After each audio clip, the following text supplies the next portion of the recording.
Good afternoon, everyone. I call this meeting of the Community and Public Safety Committee of the Portland City Council to order. Today is Tuesday, January 13th at 2:30 p.m. Diana, will you please call the roll? Good afternoon. Smith. Murillo. Here. Novick. Here. Zimmerman. Canal. Here, and I see Councilor Smith is here as well. Christopher, will you please read the statement of conduct?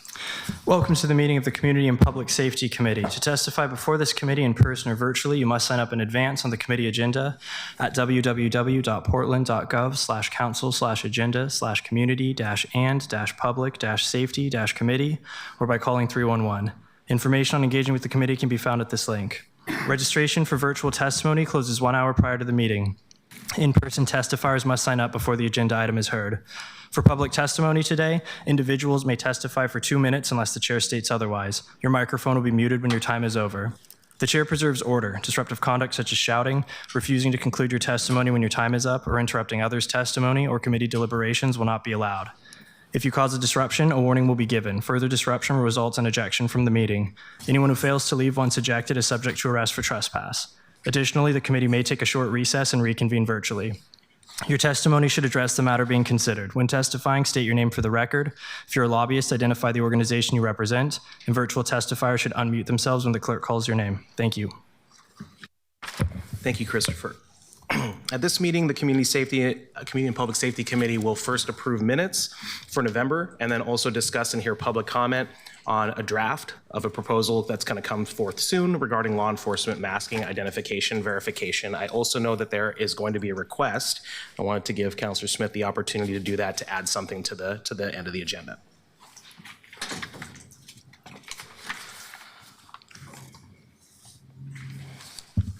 Mr. Chair, I'd like to be able to suspend the rules so that I could introduce a resolution at the end of the committee hearing. Thank you, Councilor Smith. There's a motion to suspend the rules. This requires a 4/5 majority and a second to add a resolution proposed by Councilor Smith. It's Portland City Council and Mayor Wilson's resolution on ICE activities. Does this motion have a second? Second.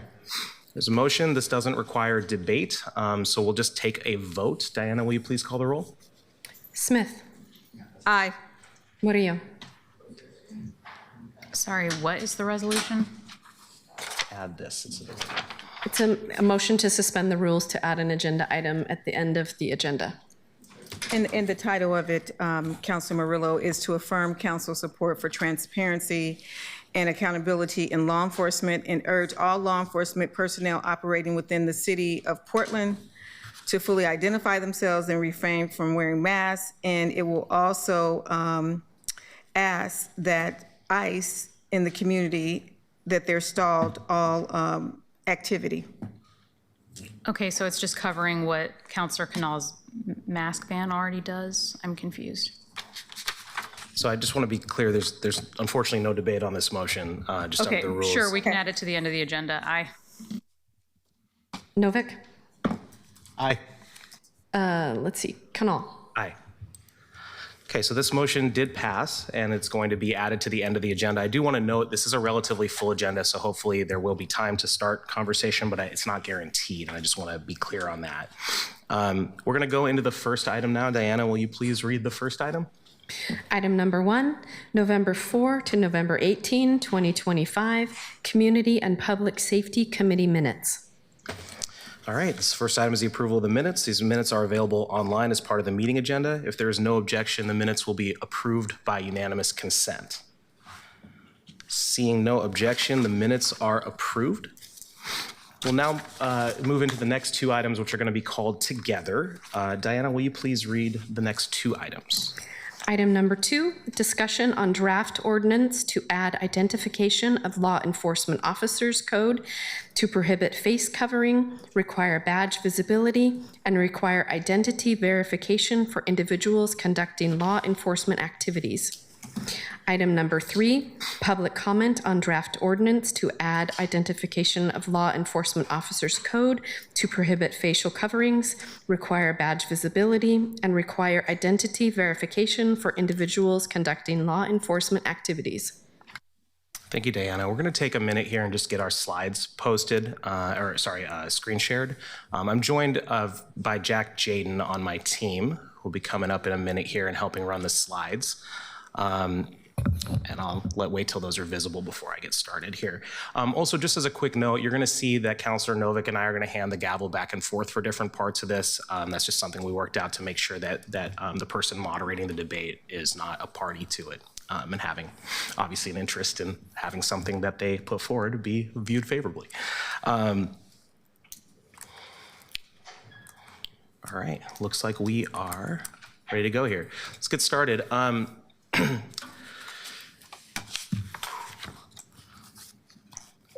Thanks. So we'll start with the first item, which we're calling the right to know who's policing you. Unmask, identify, and verify. Next slide, please. First, I want to start by centering what this conversation is. Today is a status update on a piece of legislation. There will not be a committee vote today on it. I want to stress that this is a draft. As I've said before, community members and media may be used to seeing in our old form of government from the old council fully polished documents ready to be voted on before they're ever seen by the public. Products not only of research and writing, but of negotiations with fellow councilors outside of the public's view. This is not going to be like that. This document is not the end of a backroom deal. It's the start of a front room deal. In draft form, ready for councilor questions and feedback, and through today's discussion, welcoming in community feedback publicly. All that together will shape the final draft that is filed for council deliberation and vote.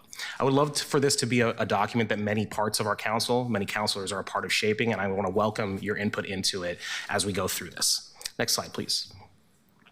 So today we have about 45 minutes for the presentation part and 45 minutes for testimony. We're going to break it up. Kind of the reason they were read together is that we're going to do the policy introduction with a presentation from the public safety service area, followed by clarifying questions from councilors, followed by your public testimony, which can comment on anything you've heard throughout that process or read. And then we'll come back in and do a committee discussion at the end of it. We've emphasized the public feedback because, again, this is not a final vote by the council or by the committee. Next slide, please. Big picture, you have a right to know. You have a right to know that a person claiming to be law enforcement actually is law enforcement and not an imposter. You have a right to know which agencies are operating in your city exercising law enforcement authority. You have a right to know, if you feel wrongdoing has occurred, enough information that you can file a complaint. And you have a right to know that law enforcement operates transparently and accountably in Portland. Next slide, please. All right, one more actually. All right, so I want to just start by framing this. Who are these people that we see out and about in our streets? We see people masked, smashing windows, snatching people away. We see them using unmarked vehicles with no license plates. In my district, and I imagine all three of the others, we see people being snatched out while dropping their kids off at school and spreading terror and fear in our communities. We see this across the entire country. We see heightened threats to life and safety. Just last week, our country was shocked by the killing of Renee Nicole Good in Minnesota. She was shot in cold blood by an ICE agent who put himself in the way of her car while she filmed him. And her last words to that ICE agent were, "I'm not mad at you." I want to make sure that I take the opportunity to say her name in this space, Renee Nicole Good. This is also no longer a hypothetical risk here in Portland. The very next day, we had 2 people shot in East Portland by federal agents. They were outside a hospital, drove away wounded to find safety from ICE. We also know that when there is no verification and no expectation that a person's claim to be a federal agent is verified, that gives rise to mass criminality. The Speaker of the Minnesota State House, Melissa Hortman, was killed by someone impersonating a federal agent last June, along with her husband, and another legislator and his wife were shot and wounded as well. Next slide, please. We have mass law enforcement officers anonymously terrorizing their own country's community. This is a quote from the LA County supervisor who led their masking ordinance at the county level. This is how authoritarian secret police operate, not legitimate law enforcement in a democracy. We will not comply in advance. Next slide, please. And I want to stress, this is not a political left-right issue alone. Even Donald Trump's own FBI agrees. This is a memo from November 7th, which says that the FBI urges ICE agents to identify themselves after a rise in criminal law enforcement impersonators. And when we come back with the final version of this, we're going to make sure that you have a lot more evidence and examples, but if you Google ICE impersonation, you'll find a lot. Next slide, please. And again, the purpose of this legislation is to fulfill your right to know. Specifically, it establishes community standards for accountable, transparent law enforcement through this public process. It's designed to prevent kidnappings by imposters, to fight fear and intimidation, to promote accountability and transparency by visually identifying officers, and by tracking their actions so that nobody operates with impunity in the city. Next slide, please. This is not new to here. I mentioned LA County. We also have California that did it at the state level. There's been work done in Chicago and other parts of the country as well. Each thing works within that jurisdiction's state legal framework. We're going to work on things that operate within our legal framework and hopefully improve on the model that they provided. Next slide. And this is just the other piece of context. Each thing we do is not going to solve the problem alone, but together can. And so we're trying to build a defense one brick at a time. You see the first three things that the council has passed, a fourth that came out of committee in December from my colleagues here, and which is not yet on the council agenda, and then this would be the fifth if passed. Next slide, please. Okay, and just a quick overview of how this got here. I mentioned earlier it's version 6. We started working on this in August. We consulted with the administration before we ever drafted anything. We then drafted something, met again with them. We paused it in October while working on the Sanctuary City codification work. And then in November, later October and November, brought it back up, got some community input, made a couple more rounds of feedback with the administration as well. And this is the first time it's being presented publicly. Next slide, please. All right, 4 key components of the legislation: masking, identification, verification, and documentation. We're gonna go through each of these in brief, and then we're gonna talk about some questions that may come up. First, the purpose of this under masking is to establish a standard that masks are not commonly acceptable for law enforcement in the city of Portland. While we only can direct our Portland Police Bureau employees directly as our employees, it is important for us to establish the standard for all law enforcement operating in our city. There's a legal sensitivity to make sure we're not specifically targeting any one type of law enforcement, and this is transparently an effort to avoid some of the legal issues that have come up in California, among other places. There are key exemptions and exceptions that have been brought up thanks to engagement and feedback from our public safety service area, including the Police Bureau, including things like medical reasons, to stop the spread of infection, occupational exposure, like hoarder houses, for example, and cold weather. We're also including CERT, which is what we call SWAT here, and undercover operations. We're defining it as near freezing with wind chill factored in, or plainly if emergency warming shelters are open, then it's obviously going to be accepted that police officers can wear something to keep themselves warm. Next slide, please. For identification, it benefits everyone to ensure that we know the identification of a law enforcement officer through things like a name tag, agency insignia, visible badge numbers, and basically what we're calling in the legal language, indicia of authority. This is the things that you need to know to ensure that you're confident that someone claiming law enforcement authority has it. It is modeled off of PPB's existing policy. There are some adjustments, and there's still some elements we need to work out with them. Again, this is not a final draft. I just wanted to be transparent about that. Again, with Melissa Hortman, the imposter had a uniform and a squad car, and we need to make sure that someone not only looks the part, but that their agency validates them. That's why we move into the next phase, verification. When officers can't tell whether someone is a legitimate law enforcement officer and they're doing something that would be illegal if they were not law enforcement, then we are instructing Portland Police to look into it. That can look like a phone call to your supervisor who calls someone in DC and verifies, is this actually somewhere where this agency is operating? It can also look like a voluntary conversation. Hey, are you ICE? But it doesn't constitute a stop because it's just a preliminary investigation. Now, if reasonable suspicion exists, we then move forward into the next step. We've retained officer discretion so that they know how to handle that best, but it starts generally with a call to the agency. This is legally compliant with federal standards for reasonable suspicion because officers are not being directed to automatically arrest or detain.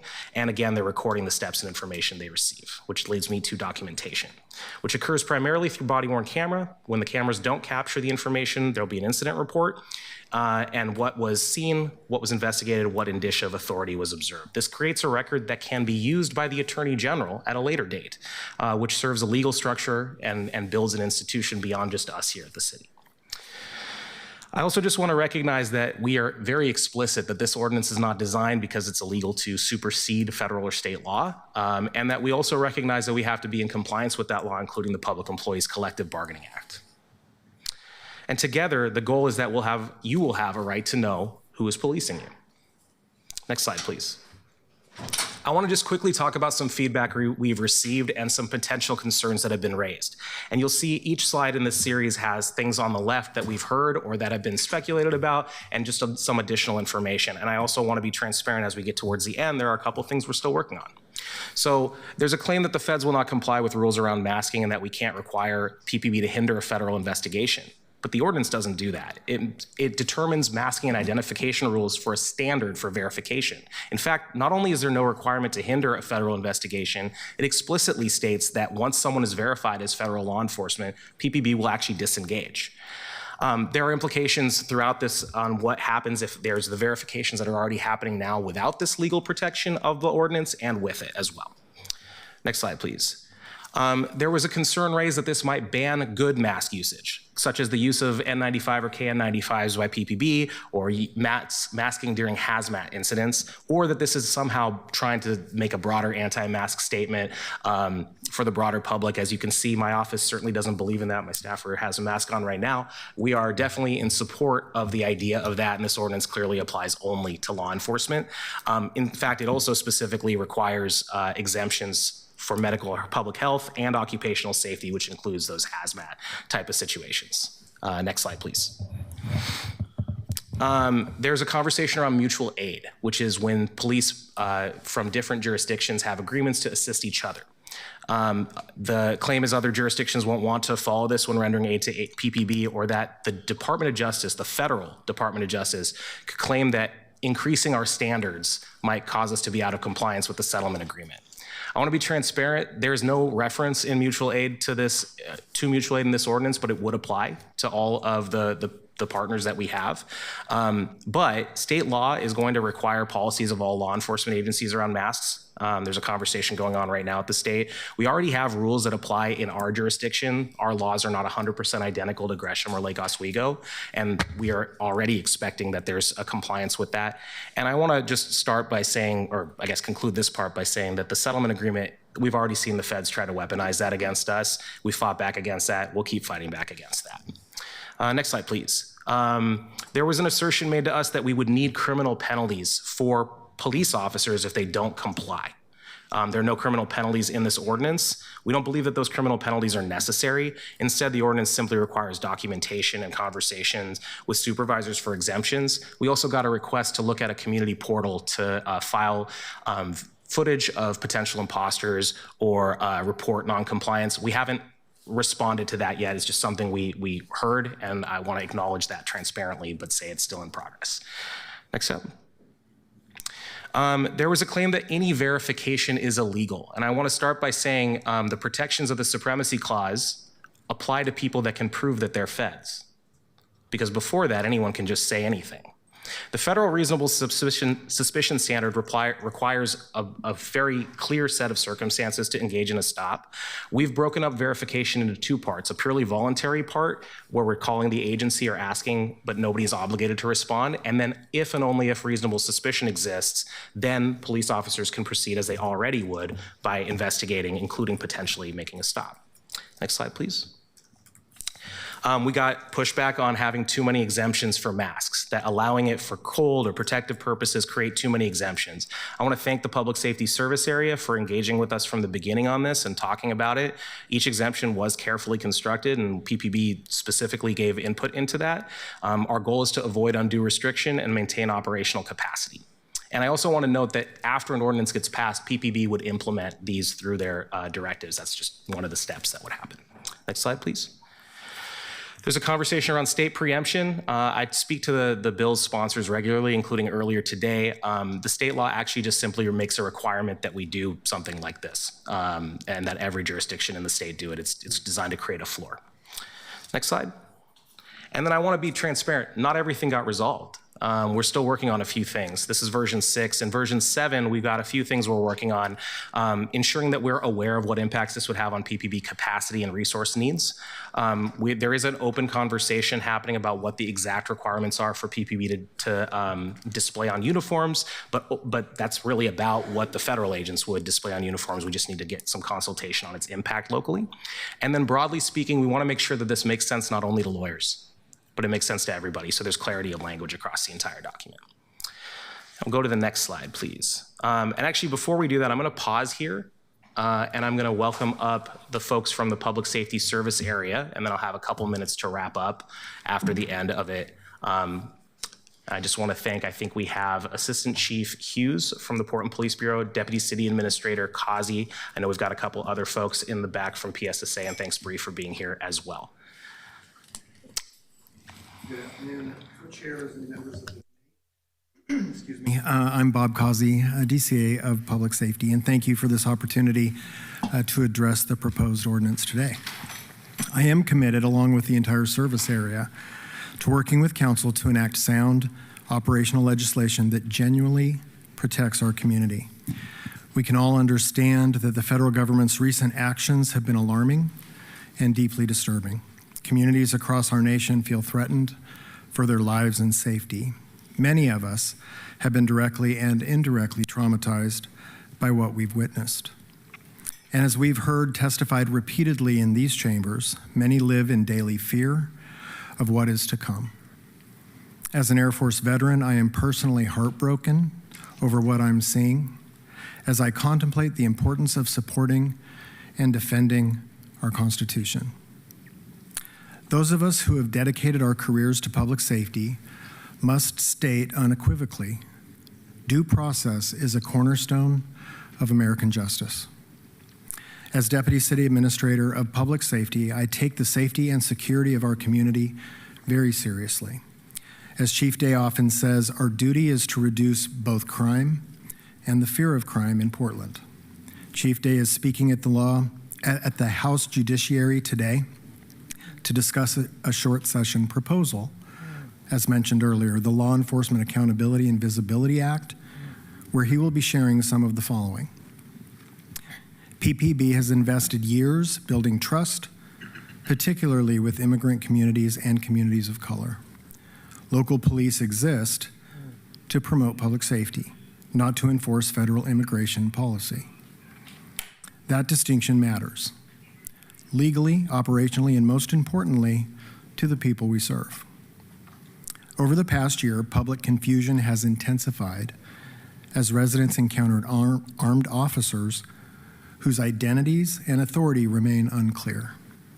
When people cannot readily distinguish local law enforcement from federal agents operating under separate mandates, trust erodes rapidly.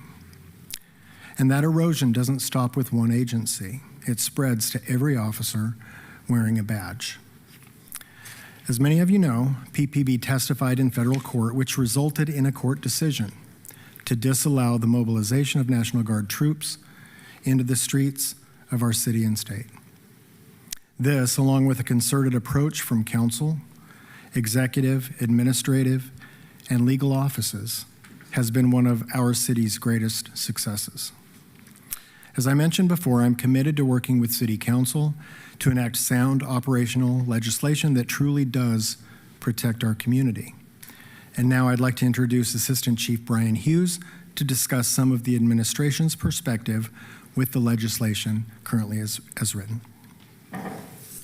Good afternoon, co-chairs and members of the Community and Public Safety Committee, as well as all the people that have joined us today in the council chambers. For the record, my name is Brian Hughes, and I'm the Assistant Chief of the Operations Division for the Portland Police Bureau. It's an honor to be here, and I appreciate being invited into this space and share some of my perspective. I appreciate the PowerPoint that you just delivered, Chair Canal. That's the first that I had been able to lay eyes on that. So part of the thing that I'm going to talk about today has to do a lot with what you've put up there. And I do appreciate that you called out at the beginning of this that this is not a vote to pass this on. This is more of a conversation. So some of the issues that you've already highlighted, I will also highlight, and I'm looking forward to continued conversation on these topics. I have a slideshow prepared, and we'll bring that up. So the overview for where we're going to go today is just some core considerations that I want to raise from the Police Bureau standpoint. They'll be falling into three buckets: legal, operational, and labor. Next slide. We'll jump right into the legal aspects. The Portland Police Bureau will always follow Oregon and federal law, as well as our core obligations. I want to highlight that federal law does supersede local law and ordinances under the supremacy clause, as you've already called out. The city has no authority to require federal agents to unmask or identify themselves. The DOJ settlement agreement requires that any change to identification standards for us or reporting must remain compliant with our already pre-existing federal oversight. So they would need to be partners involved in this as well. The PPB already requires officers to display identification when it is practical, safe, and tactically feasible. These standards are trained, audited, and enforceable through discipline. And I'm pleased to say that when you see our Portland police officers operating out in the community, they don't look anything like what we've seen with some of the federal response here in Portland. The officers don't wear masks. In fact, I personally, in the vehicle I drive, have been asked if, because I drive an unmarked car, if I am a federal law enforcement officer. And, you know, we start by showing my face, and clearly I am not, and I'm here talking to you. So just want to highlight a quick little story there. But back to some more operational consideration. I'm sorry, we're still on legal considerations. The ordinance restates these requirements, but removes the safety and feasibility direction that allows them to function in a real-world conditions. I want to highlight near freezing. That's subjective. And when we talk about that, you know, that looks different for me being a 6 foot tall person with a little extra fat on my body than somebody that maybe doesn't look like me. So some subjective aspects there. The city attorney's office has confirmed that Portland cannot compel federal officers to unmask, alter appearance, or identify themselves. Federal agencies simply will not follow this city code. So therefore, the ordinance only applies to PPB, even though many of these concerns relate to federal activity.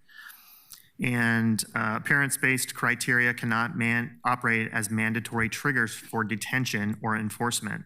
Officers must rely on the totality of circumstances analysis to remain within constitutional limits. And I noted in your draft that there was some discussions in trying to identify what reasonable suspicion is versus what probable cause is. And we train that in a legal environment to our officers to understand what that is.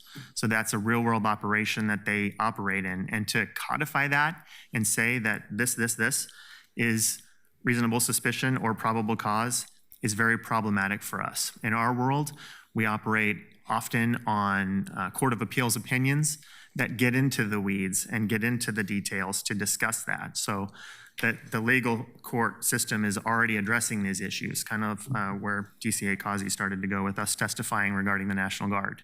Also add that I was one of those people that testified on behalf of that.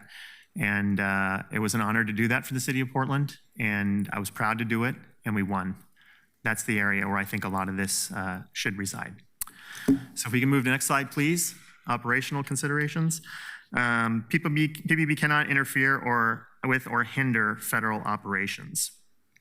The concern I have for my officers is by articulating what exactly they should do in these situations. I always look at that and wonder if one of those things is not present, then what's the next step? And I have a concern that for officers, they're not able to take that next step.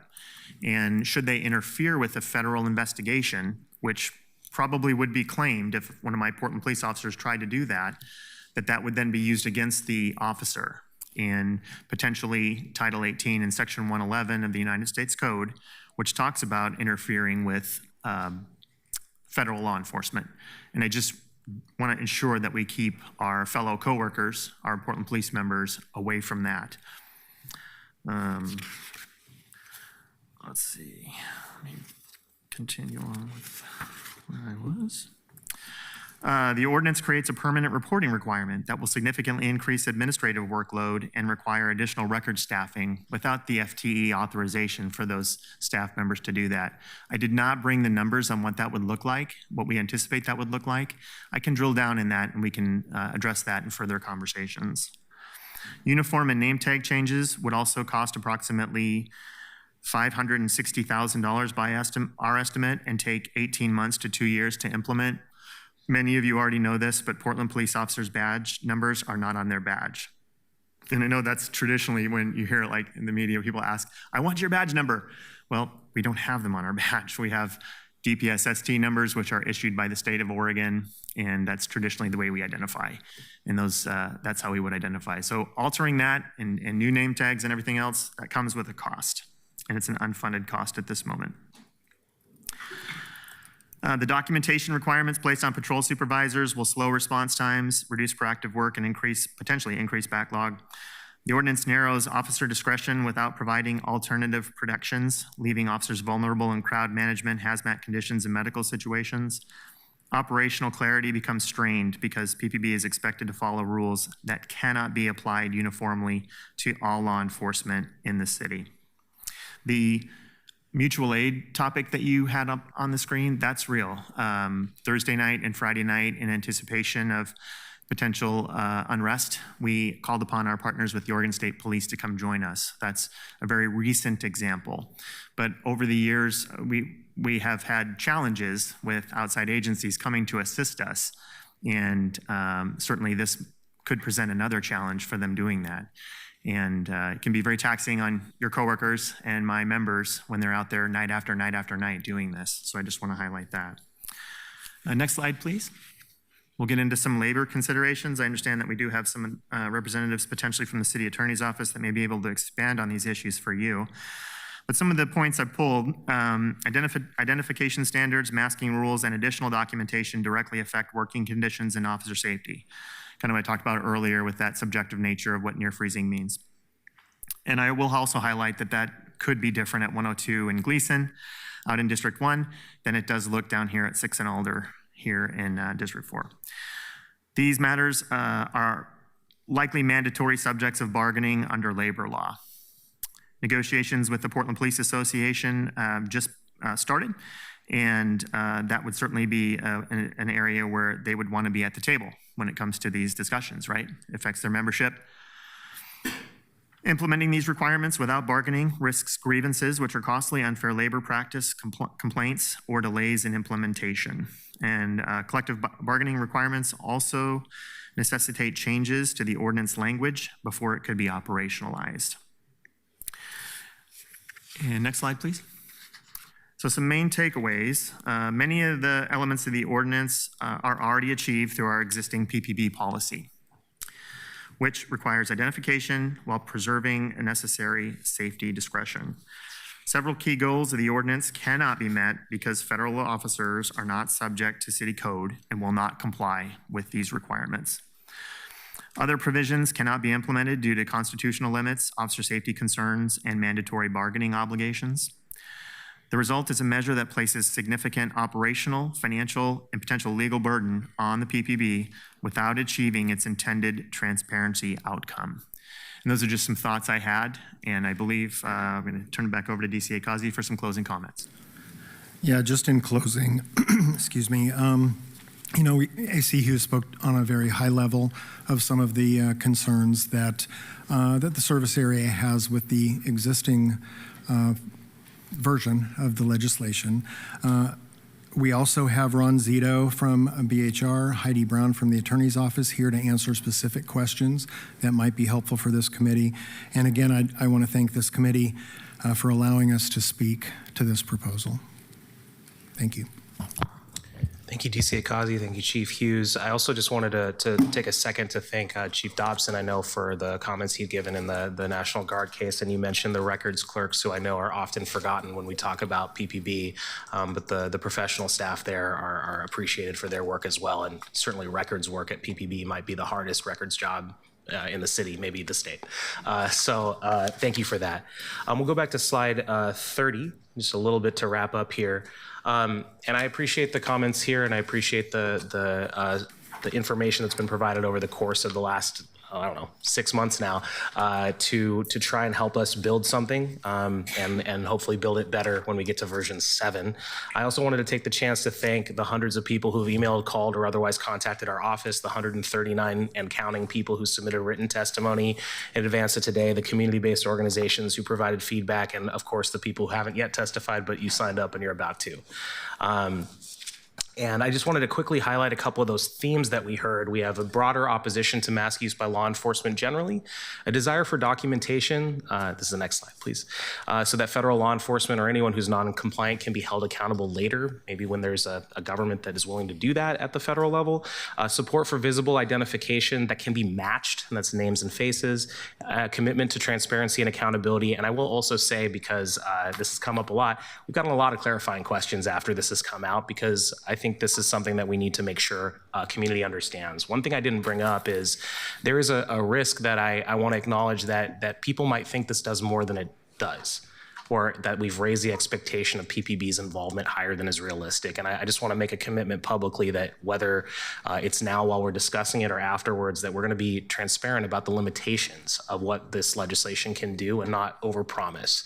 Because I want to, both for the sake of our employees at the Portland Police Bureau and for the public's expectation, it's good to be transparent.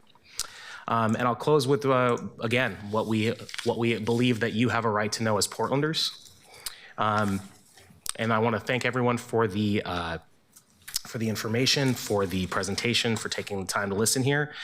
Please feel free to email my office at counselor.canal@portlandoregon.gov if you have more information you'd like to share with us or thoughts. Please feel free to testify on anything you've heard here or about to hear in our discussion. And with that, I'm going to, before we get to public testimony, there's time for clarifying questions. I'm going to let Co-Chair Novick chair that part. Thank you, Chair Canal. Councilor Murillo? Thank you, Chair Novick. Could we have the public safety folks come back up here? Because I think my questions are mostly for you. And while you get back up here, I just want to say, Councilor Canal, thank you for bringing this ordinance forward. I know that Councilor Smith had been in discussions about this before, and this is such a meaty and important policy. And we do have so many different entanglements and restrictions with the federal level, but I also think that from what I've read in this policy, I don't think that this applies to those restrictions because of the way that you crafted it. So I think my question to the Police Bureau is, I understand that you cannot intervene in federal enforcement, right? Because then that would be putting the much more highly funded, militarized ICE agency against our somewhat militarized PBB, but significantly less than the federal government. What? I'm just being honest, okay? We have, look, but if you cannot even know that an ICE agent is an agent and they are a masked rando that could be pulling someone into a van, how could you be accused of, like, legally of intervening with ICE if we have no idea who these people are? To me, that seems like you would be doing your job as an officer to verify who that person is, because no one knows who they are. Yeah, thank you for the question, Commissioner Murillo. And the part that causes me concern with the ordinance, frankly, is the exact number of requirements for identification that an officer must go through, to include a clear face, an identification, all the things. We have regularly worked out in the field, not with ICE agents, but in the field where ICE agents are operating, to be able to interact with and see what that looks like. And most recently, the Chief's Office has given direction for when community has concerns to call us. And our direction to our officers is that we will respond. And in those cases, when an officer goes out, for example, if they see the patches that you all see on the back of maybe a vest that say DHS and that kind of thing, when we see multiple of those and other things, badges, DHS badges and things like that, that's what satisfies that for us when it comes to, are these federal law enforcement officers or not? The concern I have is that if it's not all of the things, that puts the officer potentially in violation of the ordinance by not doing all of those things. Yeah, I understand that, but also I can order a jacket that says, like, Fed whatever on Amazon any day of the week, and I could start kidnapping random people. Maybe if I work out, I can start kidnapping random people. I don't know, but it's very easy to impersonate someone, and aren't these things that officers need to think about according to the ordinance, but they already need to think about them in order to assess reasonable suspicion? So why would you be uniquely worried about this ordinance as opposed to just these are things that you factor in when you're doing an assessment? Well, it's codifying a total, what it ultimately ends up being a totality of the circumstances. The officers, they may look different depending on what situation it is. There may be some present at one and not all present at another. So the situations, to be frank, present differently to you. Right. And when when there are people that are buying a jacket off of Amazon, like you said, I will highlight that the person that committed the crime in the other state, taking the lives of the legislators, was ultimately captured by law enforcement. Yeah. And they used the tools necessary to them to capture that. None of this ordinance would have prevented that from happening. Right, and I think that this already conforms to the reasonable suspicion standards, and the language of the ordinance says including but not limited to, as far as the things that you have to identify. So I'm just not seeing, I'm struggling to wrap my head around the pushback, and so I'm asking some of these questions as clarification before we get testimony. Sure. I will pause there. Well, Councilor, I'll also offer that Councilor, our Chair Canal at the beginning of this articulated that this was more of we're on ongoing conversation, we're taking feedback from each other, and that we're continuing to discuss these as we go. So we're a learning organization, and that's one of the reasons why I'm here. Councilor Smith? Thank you. Thank you, Mr. Co-Chair. I have a question. Is Aaron Schmaltz here? Is Aaron here? Could you come up to the dais, please? I have a concern. Could you explain to me how this may interrupt with labor practices or contracts if this goes forward? Sure. We did begin and agree to ground rules for our successor bargaining agreement yesterday, actually. I was made aware of this ordinance months ago. I would hesitate to say. I mean, and I have sent, I think, 4 or 5 or 7 emails regarding our concerns about the bargaining implications. Anything that has to do with changes in policy, changes in equipment, changes in safety are subjects, and also things which there would be discipline if you do not follow said ordinance are subject to mandatory bargaining.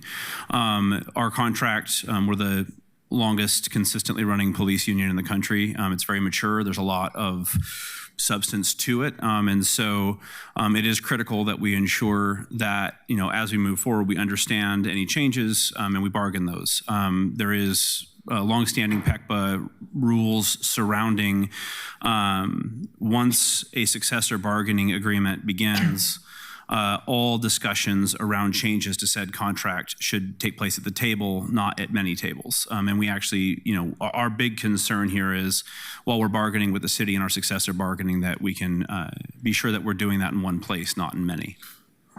So are we at risk right now? It is the perspective of the PPA that having this conversation, we're happy to have this conversation at the bargaining table.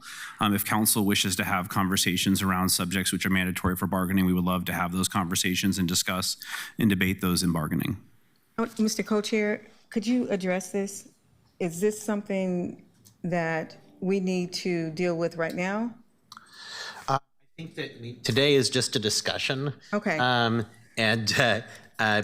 We've got 10 minutes for council discussion written until they get here. So I think it's something we can take up offline. We don't have to resolve it today. Okay, excellent. Thank you. Thank you for your response. Thank you. Thank you, Councilor Smith. Maybe I just pose these questions, might have time to answer them. One thing is, if Heidi Brown is here, I'm depressed to hear it stated definitively that we simply cannot make federal agents, take their masks off. And Heidi, your name was taken in vain. I just want to know if you are comfortable coming up and confirming that.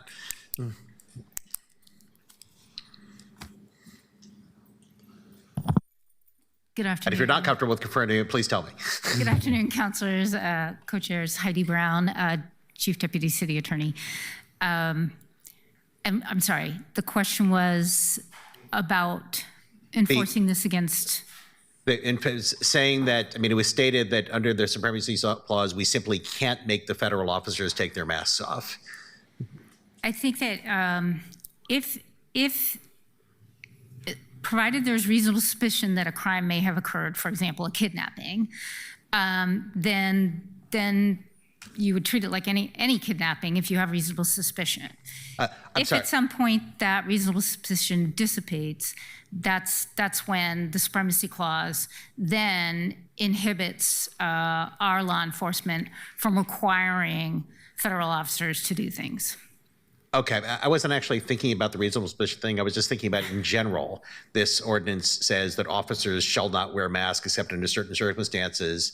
And I think the assertion was made that that would not apply to federal officers. And I just want to know, is that absolutely certain, or is that something that could be litigated or whatever?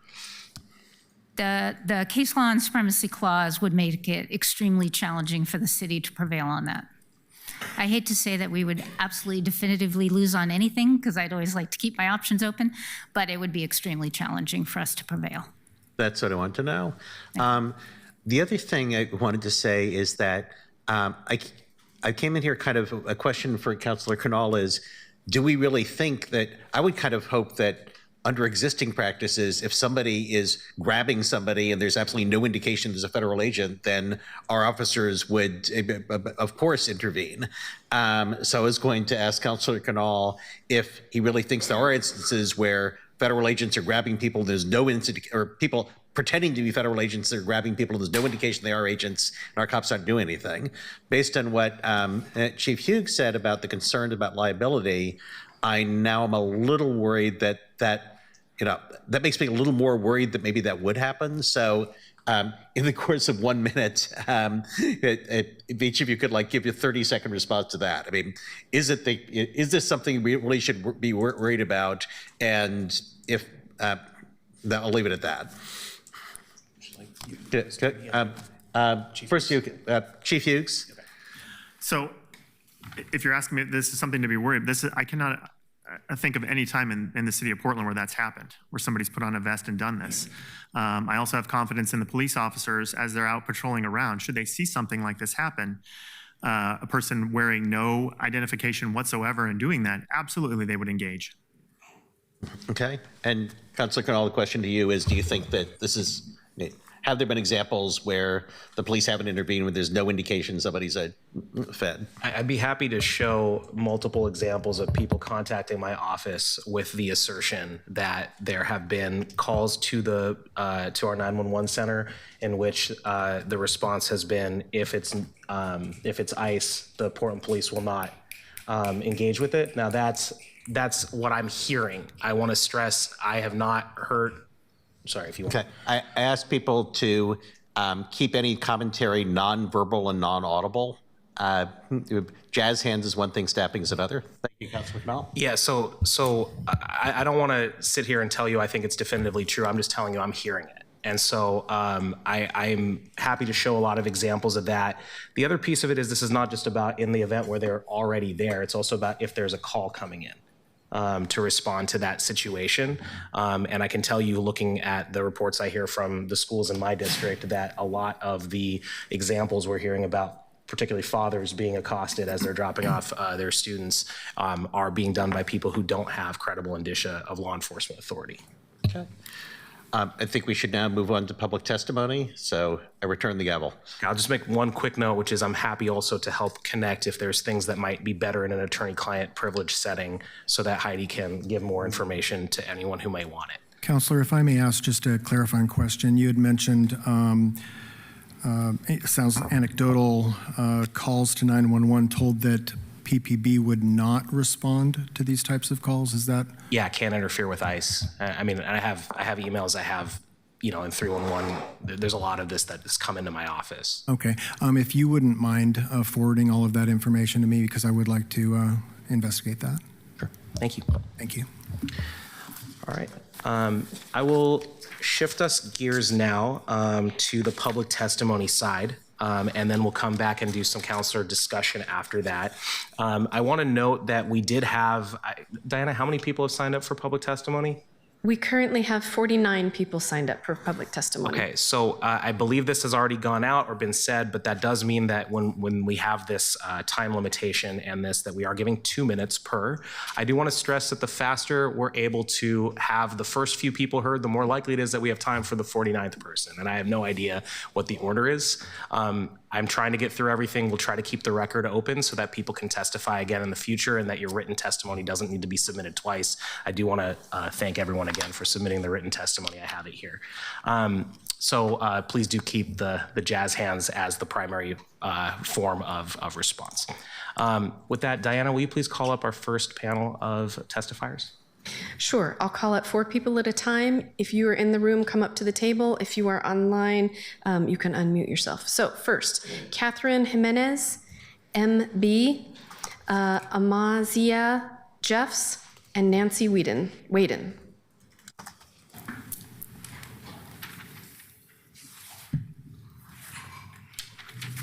Oh, and please identify yourself when you start. Thank you.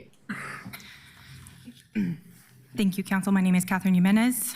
As we've seen the horrors unfold in Minnesota across the country by DHS's terror campaign, the majority of the nation is now realizing something Portlanders have known since the summer. This is not about public safety. This is about instilling chaos and complicity by fear into the electorate, and we knew this was inevitable. We knew this after witnessing one of our own mothers being dogpiled by agents face first into the mud for wearing a banana suit and playing the clarinet. We knew this would happen after witnessing dozens of attempts of vehicular manslaughter by federal agents peeling out of the McAdam facility, narrowly missing pedestrians. We knew this would happen when the majority of ICE detainments reported in 2025 occurred at places of work, at places of worship, at courthouses, at schools. We knew this would happen coming from the same police department that cost the city over $22 million in settlements alone. We heard multiple times from public briefings last week that community trust in police bureaus is slipping. It's gone. As far as this community has seen, PPB and other bureaus have made it clear who they are protecting. The same masked, untrained, volatile individuals who are desecrating what it means to be a public servant. This policy is the bare minimum for building back community trust and proving us wrong in that matter for public safety offices. And while I could go on to recount the failures of our local law enforcement, that deters from the greater message here, that a mother was shot and killed in the face, dropping her kid off at school. And the guy who did it, this alleged agent, called her an effing B. Real professional in terms of law enforcement. And to honor her legacy, I had a poem that I was wanting to read, but it looks like we're not going to have time for that. Please look up A New National Anthem by Ada Limon, the 24th elected Poet Laureate of the United States. And please remember Keith Porter Jr., Silverio Villegas Gonzalez, and all others who have lost their lives and are still missing due to this evil, hateful agenda. Stand up, fight for your community. This is what we want. Thank you, Council. All right, we're ready to move? Okay.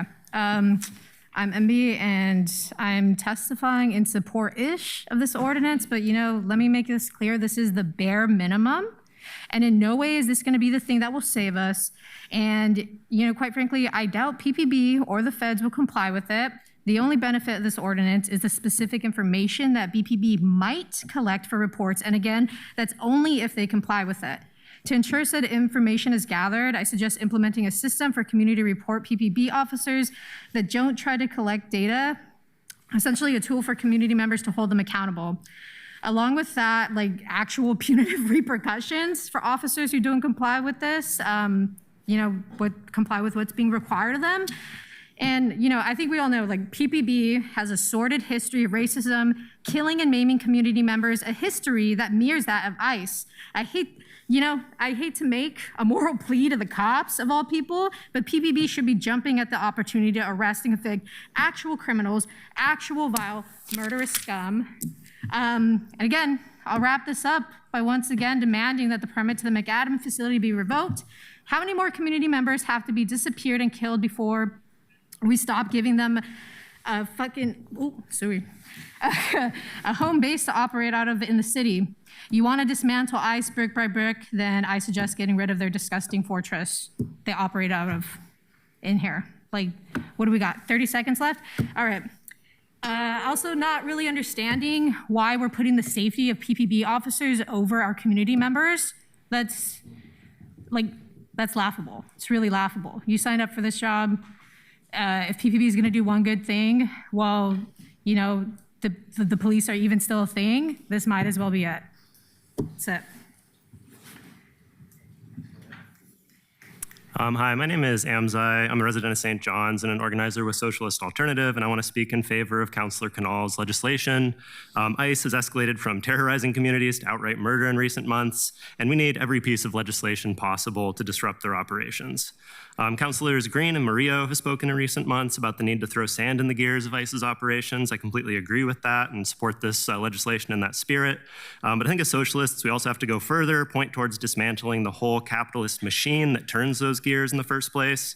And when it comes to legislation like today, or to further reaching proposals like revoking the Macadam ICE facility permit, which I do want to be on the record in support of, yeah, I think we've heard understandable hesitation about that. We've heard about the supremacy clause, the stacked conservative courts, the fact that federal forces can just, ignore laws that we pass here. And all of that's true. It's obstacles we have to overcome. I think we have to recognize that the victories against Trump and his administration aren't going to happen in the halls of power. They're going to happen in the streets. They're going to happen with mass workplace action, like a coordinated one-day strike. And yeah, we need to use the legislative process, right, and the resources of elected office to raise people's sights in that direction, to push the envelope, right, even tear it open. Respectively, I think go further than brick by brick in the pace we're approaching that. I think, yeah, we need to be raising the confidence of workers, of young people, immigrants, everyone oppressed by capitalism to take matters actually into their own hands, shut down business as usual with mass coordinated action, class struggle, right? That's where the actual power to defeat Trump and get through those legislative obstacles lies. And I think that's actually exactly what dozens of unions, socialist groups, and rapid response networks in Minneapolis have come together and called for just this morning. They're calling for a day without shopping and without work, a one-day strike on January 23rd in Minneapolis to shut down ICE. So I think, yeah, we need to take that kind of approach here too, use legislation like Councillor Canal's really relentlessly as a springboard to point in that direction. Thank you. Solidarity. Thank you for your testimony. Diana, will you please call up the next group? Nancy, you're online. You can start. Sorry. Hi, yes. My name is Nancy Moreno Waden, and I'm here today as a concerned community member. I'd like to say that although I do support the mask ordinance, I would like to say that part of me feels or wonders that are we even past this point now? Every day there is some new tragedy happening that is affecting our most vulnerable communities, which is the immigrant population. And I can't help but notice what is happening in other cities or not happening in other cities that have also put the mask ordinance on, and how DHS and ICE is not complying with that, and how the Trump administration has in some ways stopped it from actually taking effect. The fact that in Minneapolis, a concerned community member like myself was murdered in cold blood right in front of her family and friends and community, that should be the alarm sounding off for that. The alarm sounding off that our community needs something more than just the mask ordinance. To stop the injustices that we are all witnessing. The fact that DHS and ICE's methods of shooting first and asking questions later had 2 of our own community members tragically shot is an outrage, to say the least. I call on all you city elected council members to please remember what made you want to be up there in the position that you are today. What prompted you to want to make a change for your community? And did you hold your elected city council members or officials accountable when you were where I am now on this side as a constituent on the matters that were important to you, and or like in our case, in a matter of life or death? We urge you to please get creative, make some good trouble, I don't care, but get ICE out of our communities by revoking the permit. Thank you. Thank you to all of our testifiers. Diana? Next, we have Beatrice Ibarra, Blair Glennon, Cassidy Kimball, and I believe I have a duplicate here, Catherine Jimenez. So we'll skip to Liz Kay after that.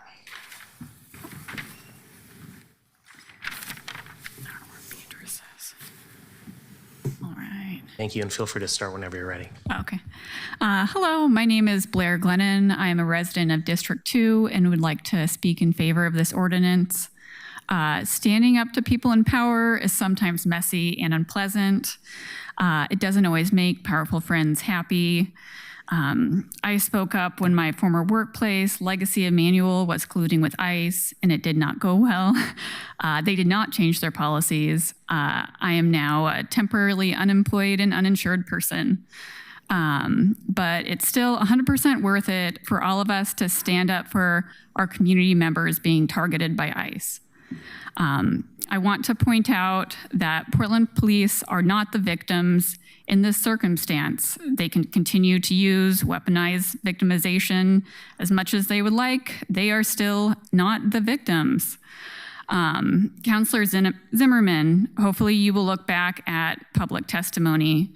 I read your New Year's newsletter. You spoke as though federal overreach and ICE issues, you spoke about federal overreach and ICE issues as if they were solved. You should be especially concerned about this issue given the ICE facility that is used as a home base to terrorize the entire Portland metropolitan area is in your district. Please push this ordinance forward. Thank you.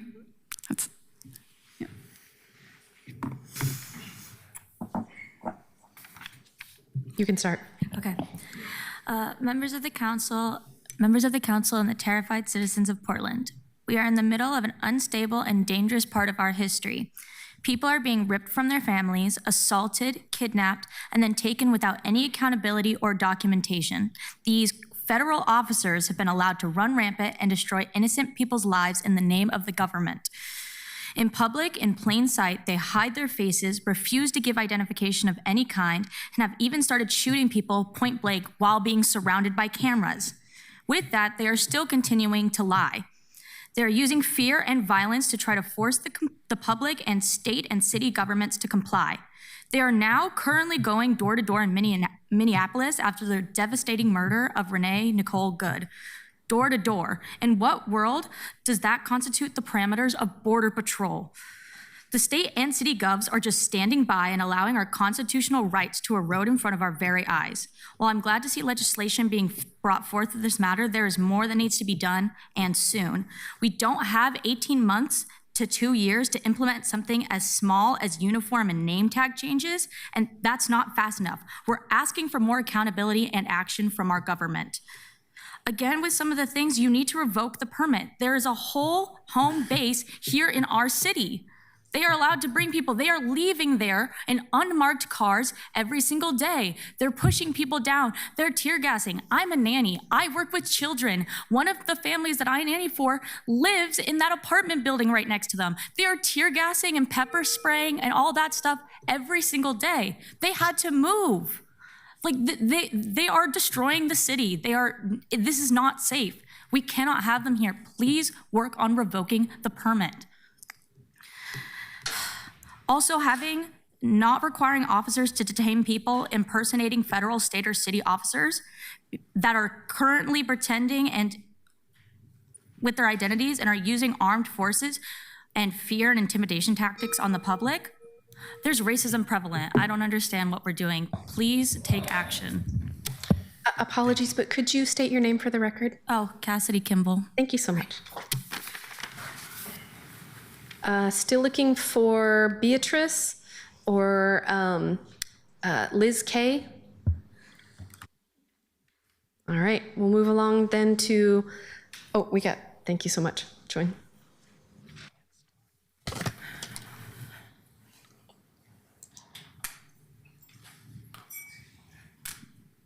You can start whenever you're ready. Okay. Good afternoon. I am a resident of District 1, and I am speaking in support of this mask ordinance, but I also have a pivotal question for the council that hinges on whether or not, if this ordinance passes, it will actually impact public safety. How can we expect PPB to hold ICE accountable for following the law, such as this mask ordinance, when PPB will not even hold their own people accountable? And they've also shown that they are not willing to hold the agents accountable for when they break the laws as well. I have personally witnessed PPB giving preferential treatment towards ICE, selectively enforcing laws around the McAdam ICE facility. Just in the McAdam area alone, officers have refused to take testimony from people who have witnessed a crime, refused to investigate suspicious plateless vehicles or people, refused to investigate reckless driving endangering pedestrians, and have often taken the side of MAGA aggressors, working seemingly in tandem with MAGA to oppress protesters' freedom of speech. Just days ago, and I hope we all saw the video, a PPB officer essentially told a protester there that he would have shot Renee Nicole Good if put in the same situation. And PPB's response was not to address this very serious danger, but to reassign him. Additionally, many of us here in the community have witnessed Portland police turn a blind eye when ICE is involved, or even just when officers guess that ICE is present. I would like it to be on the record that on October 21st, 2025, around 9 a.m., I saw a suspicious vehicle parked on Moody Avenue, pointed towards the Perk Legal Observer tent, providing resources and support to our neighbors going into the ICE facility for their appointments. During this time, MAGA supporters were posting threats on social media showing ill intentions toward the newly opened Perk Resource Center. The vehicle was completely black with black tint and no plates, and a man in a plaid jacket had been sitting idle there watching for an hour. I never call police because they always make things worse, but in that moment, not knowing the intentions of the man inside, I had to choose between the threat that I knew or the unknown threat in front of me. Thank you for your testimony. I just want these pictures. Can you state for your... If you hand it to her, we'll... Can you state your name for the record, please? Liz Kay. Thank you. Thank you. Diana, can you please call up the next? The next group we have is Benjamin Gilbert, followed by Jesse Akins, then Mark Sherman, and Matt Levine. Thank you. Please go ahead whenever you're ready, Ben. Thank you. Please state your name. Thank you. Sorry. My name is Ben Gilbert, and I'm a volunteer lobbyist for the Portland Democratic Socialists of America. I want to thank Committee Chair Canal for bringing this draft ordinance for discussion today. I'd also like to thank Committee Chair Novick and Councilors Murillo and Smith for attending this meeting, and I'm disappointed to see Councilor Zimmerman is absent today. Across the Portland metro area and the country, we've all seen masked unidentified individuals claiming to be federal agents, abducting residents, our neighbors, off the streets and out of our schools, homes, and businesses. If anyone is depriving you of your freedom, you have a right to know who they are.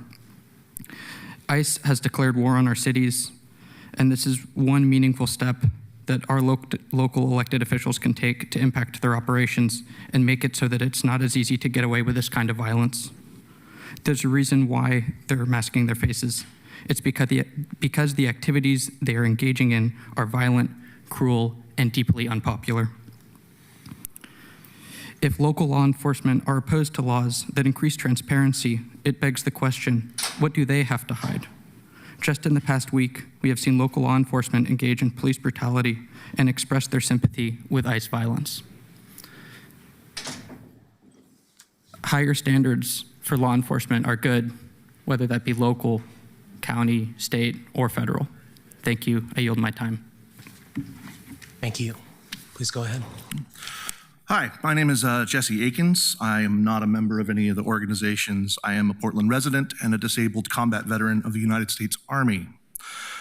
The horrible story I'm about to tell you is true. Soon after the conclusion of Operation Desert Storm, Saddam Hussein ordered his military and federal police to enter the neighborhoods of Mosul, Iraq, a northern city of 1.8 million people, not dissimilar to our own, and forcibly remove thousands of Kurdish families from their homes. They drove them into the desert, separated the women and children, executed them with a single pistol round, then mowed the men down with automatic weapons and bulldozed the bodies into two distinct pits they had excavated from the side of a ravine. In 2004, I, along with other members of my unit, guarded this site just a few miles outside of the town of El Hatra, while forensic experts worked to identify the executed women and children. For almost 4 months, they exhumed up to 40 bodies a day until only the inseparable mass of blackened human soup remained. Those we could not recover were recovered with the dirt and soil that had hidden them for close to 15 years. We left the men to rest in their unjust grave. I don't tell you this story to be shocking. It is shocking. And if it wasn't, I'd be concerned for your humanity.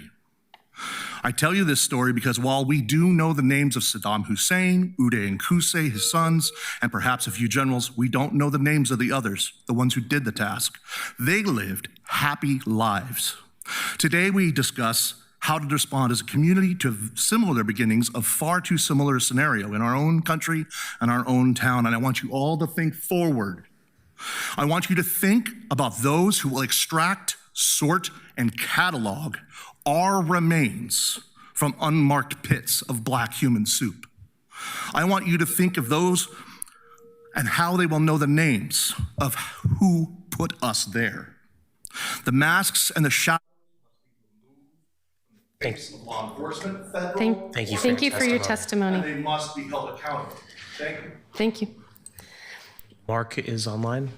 Yeah, Mark, you can unmute and begin your testimony. Thank you, folks. My name is Mark Sherman. I totally support this legislation and anything that can make it stronger. I just wanted to comment that I have witnessed firsthand police brutality and police acting violently in crowds. I have called 911 and there was no response except to file a complaint with the Independent Police Review Board. There was not policy to intervene, even if you see an officer doing something wrong. That was not something PPB would ever want to do. While PP say they will intervene under circumstances, I'd like to know what circumstances those are, because I've not really seen that from what they're saying. What I'd like to know is there a situation where ICE could be so excessive, so violent, so repressive that it would trigger something in one of our police officers where they would say, hey, that's enough, that's stepping across the line, I just have to get involved? I don't think that's the case. During COVID, and I live over in the Jade District, almost every Asian business was vandalized. In some cases, people had video of the people doing the vandalizing. They would have people selling drugs and drug dealing in front of restaurants, and the police would not come out and intervene at all. So while they have a union and while they say there's a lot of things they can't do, what I don't hear from PPB to help us with this is that they understand the problem we're trying to solve, and they want to provide suggestions or ways that they can act that would help us yield the goal of making Portlanders safer. If you're hoping the police will be your aides and friends and partners in this, you might want to really think carefully. They're not going to follow what you say anyway, so you might as well just do the best legislation you can. Please continue to do so, and I thank you for your time. Thank you. Mark, you're free to, or sorry, Matt, you're free to unmute. Thank you. My name is Matt Levine. I'm here to express my intense and frankly desperate support for Councillor Canal's draft ordinance to prohibit facial coverings, require badge visibility, and require identity verification for law enforcement. As usual, I would say the city actually needs to go much further than this. But as James Baldwin famously said, not everything that is faced can be changed, but nothing can be changed until it is faced. And this wisdom was intended as advice for those of us who want to work toward justice, love, and healing in the world. If we're going to create that positive change toward justice and toward the city's core values of anti-racism, equity, transparency, communication, and collaboration, then we must face our problems head on. We must face each other. Masked law enforcement quite literally can't be faced. And let's be clear, Baldwin gave this advice to those of us wanting to work toward justice and healing because he understood those who are creating injustice and oppression were already aware of and weaponizing it. Denial, hiding, ignorance are all tools that those who harm community use daily. Those law enforcement officers who are hiding their faces are sending us a message. They intend to hurt us. They intend to do things that need to be hidden. They intend to murder people like Keith Porter Jr. and Renee Nicole Good. They intend to shoot our community members in East Portland. And they are not rogue agents. They are taking orders from Trump, from Noam, from Homan, who prepared them with the language of domestic terrorism. So again, we need this ordinance from Councillor Knoll to pass. But honestly, we need much, much more than that. We need our mayor, Keith Wilson, to do the same that the mayor of Minneapolis has. We need to hear you screaming from the rooftops at ICE, at CBP, at DHS to get the fuck out of our city. Thank you. Thank you. Next up, we have Charlie Michelle Wesley, Connor Lennon, and Jane Ismarlian. Oh, and then Ivan Vargas. I didn't count correctly there.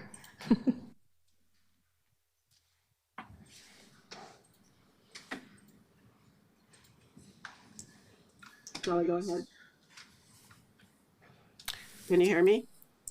Yes, go ahead, I Charlie. can hear you. Go ahead. Okay, thank you. And I'm sick, so bear with me. I am Charlie Michelle Wesley, tribal member of the federally recognized Confederated Tribes of Grand Ronde, honoring this indigenous land now called Oregon. First, I want to thank Councillor Knoll for your efforts with this ordinance. These nightmare abductions of our immigrants and others because of this racist regime which makes any brown person a target and those that stand with them, and also includes the indigenous peoples of this land. 4 enrolled tribal members of the Oglala Lakota Sioux Nation have been abducted, and after an attorney inquiry, it is still unknown their whereabouts. The genocide continues. Tribal members are being informed to say, I am a citizen of the federally recognized tribal nation under the Indian Citizenship Act of 1924. All Native people born within the territorial limits of the United States are recognized as U.S. citizens by birthright. Because we are both tribal citizens and U.S. citizens, ICE has no lawful authority to detain us, and yet they do. I ask that the city of Portland include in this ordinance honoring various IDs, especially our tribal IDs and affiliations, since they just, any brown person will do for them. Our Northwest tribal nations are demanding answers regarding profiling of tribal members nationwide. Despite having tribal IDs on their person, they're being detained, uncertain of the legitimacy of the terrifying mass abductors, especially in unmarked vehicles, which should be a mandate in this ordinance to be marked, not an option. Finally, we have no defense against militarized law enforcement. They hold all the power, and we pay dearly because of it. When law enforcement are militarized, what does the military need? They need enemies, and that is us. Reminder, the first core city values of anti-racism states action to dismantle institutional systemic racism are the responsibility of every employee, and that goes on. But what the city, I want to know, what is the city's strategy to get the feds to literally get this hell out of Portland? The community deserves. Thank you for your testimony. Thank you for your testimony. Connor, you can unmute and begin your testimony. Awesome. Thank you, guys. For the record, my name is Connor Lennon. Thank you, Committee Chair Knoll, for bringing this ordinance to the committee today. I think in today's day, we have all seen or heard or read about or watched a video or any of the above about ICE activity in our neighborhoods or in other neighborhoods around this country. And I think with this happening, there's also a wave of bad faith actors. And I appreciate this ordinance not just for the accountability that it's going to bring to Portland Police Bureau and the accountability that they're going to try to hold ICE to, but also the accountability that we are now going to put on these bad faith actors to make sure that we don't have people that are not affiliated with any organization showing up in our communities and hurting our neighbors. That is absolutely unacceptable. And I think while we can talk as much as we want to about how this may make PPB's job harder, frankly, I don't care. I would rather see my neighbors alive and safe and going home every day to their families, their friends. That is more important to me than allowing domestic terrorism I am in full support of this ordinance and in any change that Councilor Canal would like to make to it and that this committee sees fit. I'd like to yield the rest of my time. Thank you. Thank you. Thank you. Last call for Jane is Marlian or Ivan Vargas. Oh, I see you. Go for it.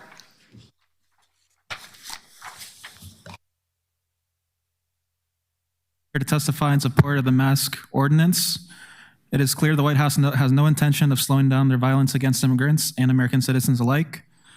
Since the murder of Renee Nicole Good last Wednesday, immigration agents have only continued to intensify the level of terror they're committing against innocent people. The mask ordinance is a step in the right direction towards creating accountability. However, we ask you not to just stop at that. We call on you to take whatever action necessary to throw a wrench in the gears of this fascist regime. The administration has completely thrown the concept of rule of law or civility out the window. Now is not the time for business as usual. Don't let them catch you from behind. You need to act with a sense of urgency. City Council, we demand you pass the mask ordinance, revoke the ICE permit, and take all actions possible to stand in solidarity with your fellow Portlanders. Thank you. Thank you for your testimony. Diana, could you please call the next panel of testifiers? Next, we have Darren Hertzberg, Isabella Shepard, Karen Chire, Laura Curry.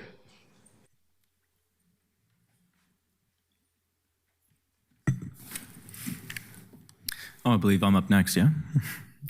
All right, good afternoon, citizens of Portland. Many of you already know me, but for those that don't, my name is Darren Hertzberg. I'm a United States Marine Corps veteran, proud Portlander and community activist. Started protesting right outside of this building, and it's an honor to speak to you now inside City Hall on behalf of my friends, neighbors, and fellow Portlanders. And thank you, Councilor Kamal, for introducing this ordinance. I stand in support of it.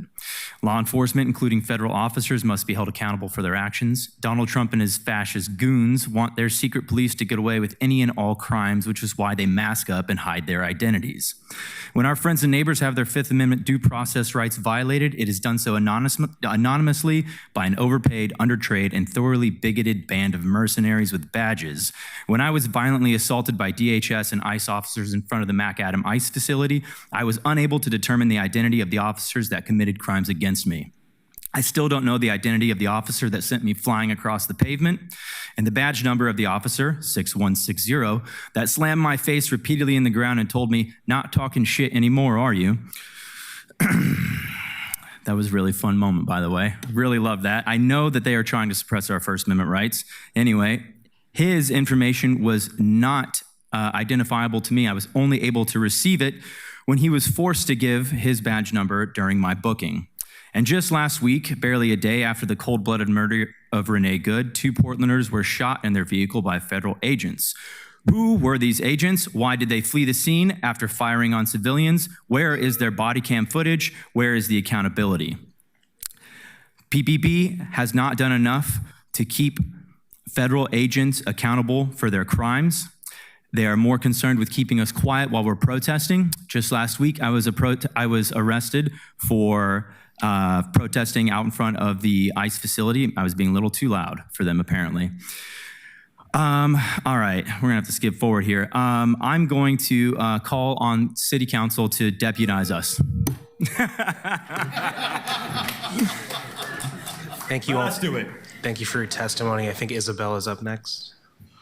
Hello, I'm Isabella Shepard, representing PDX-CD and the Coalition for Revoking the ICE Permit. I would like to support this ordinance. I'm not sure if I can. I would like to highlight that this is the first piece of legislation with any teeth regarding enforcement. I have argued before that PPB should be instructed to arrest DHS and ICE because they are not above the law. And this ordinance does say PPB officers will issue commands, restrain, or detain the person claiming to be a law enforcement officer. However, it is followed by, if it is determined that the person is a law enforcement officer acting within the scope of lawful duties, PPB officers shall promptly end any continued detention or restraint and document the circumstances of the encounter. Any commands, restraint, or detention must be limited in scope and duration to what is reasonably necessary to confirm or dispel the officer's reasonable suspicion and to address legitimate safety concerns. In other words, PPB is explicitly prohibited from enforcing the mask ban once it is determined that that the person they detain is in fact ICE. It is effectively just another law forbidding impersonating an officer, which is already illegal. I fail to see the purpose of banning federal officers from concealing their identity if you also forbid the police from enforcing the mask ban on federal officers. In a context where ICE has been given the budget equivalent to the 13th largest military in the world, where it has effectively declared war on our communities, where DHS didn't have to arrest anyone at the protest on Thursday because PPB was doing it for them, where a PPB officer stuck a pepper spray can in my face while screaming at me for protesting ICE, and another officer grabbed my breasts, where ICE shot 2 Portlanders in broad daylight last week. We have to take bold action and not comply in advance. If you were to criminalize ICE concealing their identities, but still allow them to snatch mothers from their homes as long as they show their faces, I would say go for it, but that's still not enough. But this ordinance, which effectively allows them to continue their heinous operations with or without a mask, is just not very useful. Thank you. Please go ahead, Karen. My name's Karen Shirey. I'm an Army veteran, a business owner, and a resident of Portland. I'm here to express my belief that all individuals in our community, not just law enforcement, should be identifiable and unmasked. As we discuss the proposed city code, I want to emphasize the importance of transparency and accountability for everyone in our city. In my experience as a business owner, I've seen firsthand how masks can create barriers in communication and trust. Customers want to feel safe and secure when they enter a business. Workers want to feel the same, and part of that safety comes from knowing who they are interacting with. When everyone is visible and unmasked, it fosters a sense of community and openness. Safety is indeed a two-way street. As you said, it's crucial for law enforcement to maintain transparency, but it is equally important for every individual to be held to the same standard, whether it's walking down the street, attending a protest, or entering a business. When we can see each other's faces, we break down the barriers, reduce misunderstandings, and create a more welcoming environment for all. I encourage the council to consider that the proposed changes should advocate for the visibility of all individuals, not just those in positions of authority. By promoting a culture where everyone feels accountable and identifiable, we can enhance the safety and trust that are vital to our community. If criminals commit a crime wearing a mask and subsequently caught, they should receive an additional charge of violating the city code due to the extra work PPB puts in to identify them. I also feel that if you have PPB responsible for enforcing the city code, then please budget more money so that they can have the staffing to do so. Today, Central Precinct has 1 officer available to take calls, which is a danger to our public safety.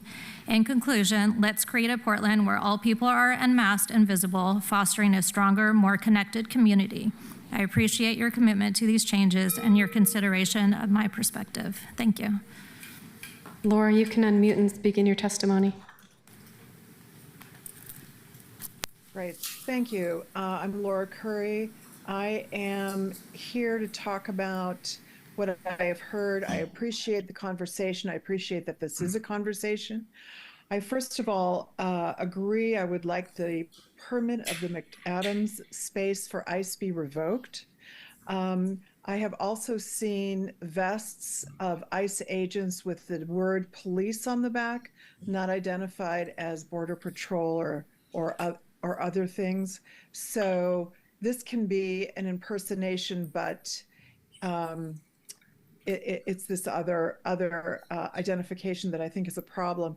I agree that the vehicles should be marked. I know that I'm really talking more about ICE in this situation. And so while we have had a conversation about the supremacy relationship and a representative from the city talking about how litigation would be difficult, I would like to see this be included in this conversation of unmasking all people that are acting on behalf of any kind of a policing organization.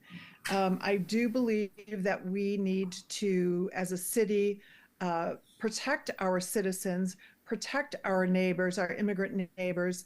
I'd like to know what the what's the framework of the police protecting citizens when they are confronted by ICE does that look like? Like when you talk about kidnapping, what is that? What is the line that's drawn? And I also want to know, is there a way to record who is in ICE violating this for future litigations that I hope will come down the pipe? And I want to close by saying I have witnessed police, Portland police that have acted very well, have been very helpful and very responsive. Thank you. Thank you for your testimony.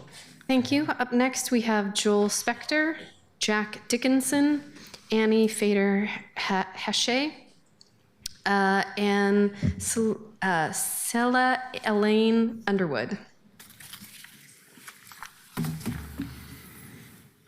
Thank you all for being here. Please feel free to go ahead, whoever's ready first.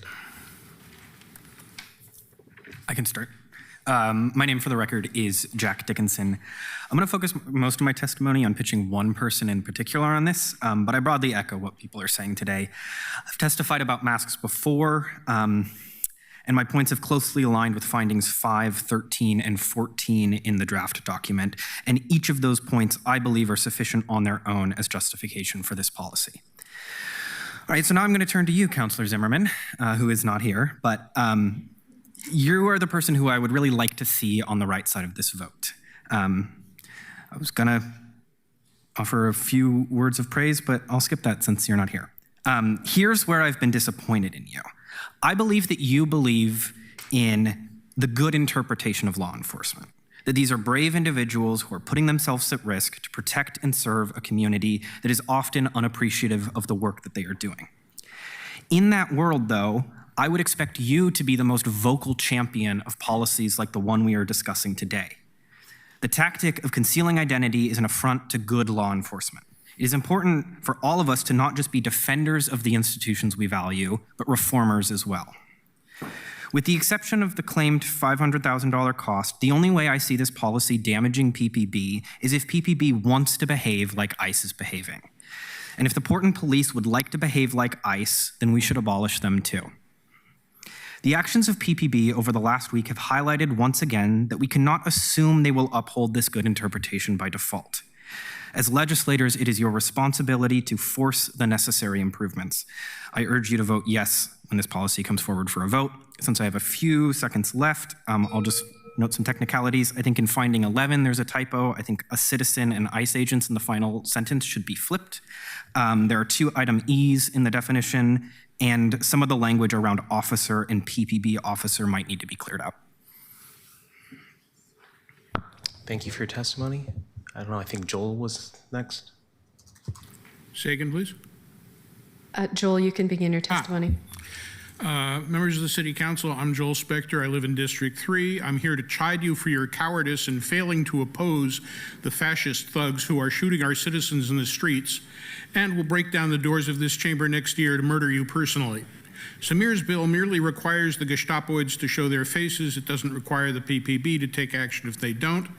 The conduct of these thugs demonstrates their intention to destroy civic order as a pretext for declaring martial law. The Chief of Police of Philadelphia has ordered her officers to arrest ICE agents harassing her citizens, and here you are cowering under your desks for fear of being labeled confrontative. Samir's proposal is barely better than nothing. We need a much stronger response. The Vice President has declared that these goons have, quote, total immunity, end quote. We need to make it clear this is not allowed, that anyone claiming the label of police is a servant of the people, not their master. A more effective bill would make it a felony for anyone, excuse me.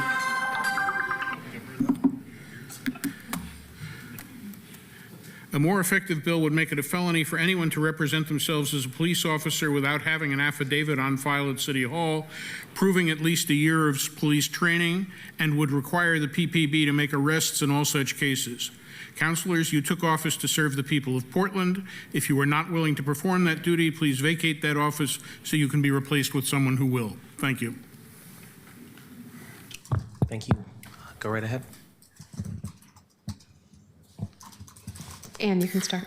My name is Anne Fader-Heshe. I'm a resident of District 4. I came in supporting the mask ban, but honestly, after the presentation, I feel pretty deflated Just like with revoking the ICE permit, it feels like we are constantly being strung along with things that are not effective.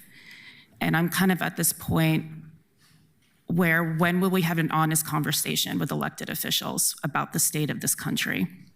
Councillor Canal, you have been one of the few members to be respectful and sincere, but in general, I'm angry because a lot of your colleagues have been dismissive towards the activists trying to revoke the ICE permit, and we have a mayor that literally runs away from his constituents and refuses to take appointments. The mass ban and revoking the ICE permit honestly should have been enforced months ago. It just feels like elected officials at all levels want us to make ourselves small so that Trump won't pay attention to us. But as we see, the violence is escalating regardless of how we react. And if we don't fight back at some point, they're going to continue to think they're untouchable. During normal times, your job is to help your communities grow and flourish. But for the last 10 years, we have been under the threat of a fascist takeover. So I have no patience for elected officials who thought your job would be sitting back and opening bike lanes. Or those of you who simply throw up your hands because your lawyers say we can't win this by following laws that prevent us from doing what is morally right. Your job under this threat is to keep us safe. Instead, you have left us defenseless with a string of excuses. From the second Trump won the election, officials at city, state, and federal levels should have been coordinating and planning for the worst case scenarios from Project 2025 and the fact that they're copying Hitler's playbook. This was an open book test, and my feeling of dread and anger comes from the fact that I don't think anybody has prepared anything. And here we are at the brink of a civil war. Yes, we are outgunned. So where are our strategists? Where are our veterans? People who have worked with the FBI, CIA? Help your citizens. We need strategy, real solutions. Thank you. Go right ahead. My name is Sela Ellen Underwood, District 2. Thank you for the opportunity to speak in service of persuading this body to continue moving forward with exploring this ordinance. Persuasion only works, though, if people are free. In 1950, Kenneth Burke wrote, "Persuasion involves choice, will. It is directed to people only insofar as they are free."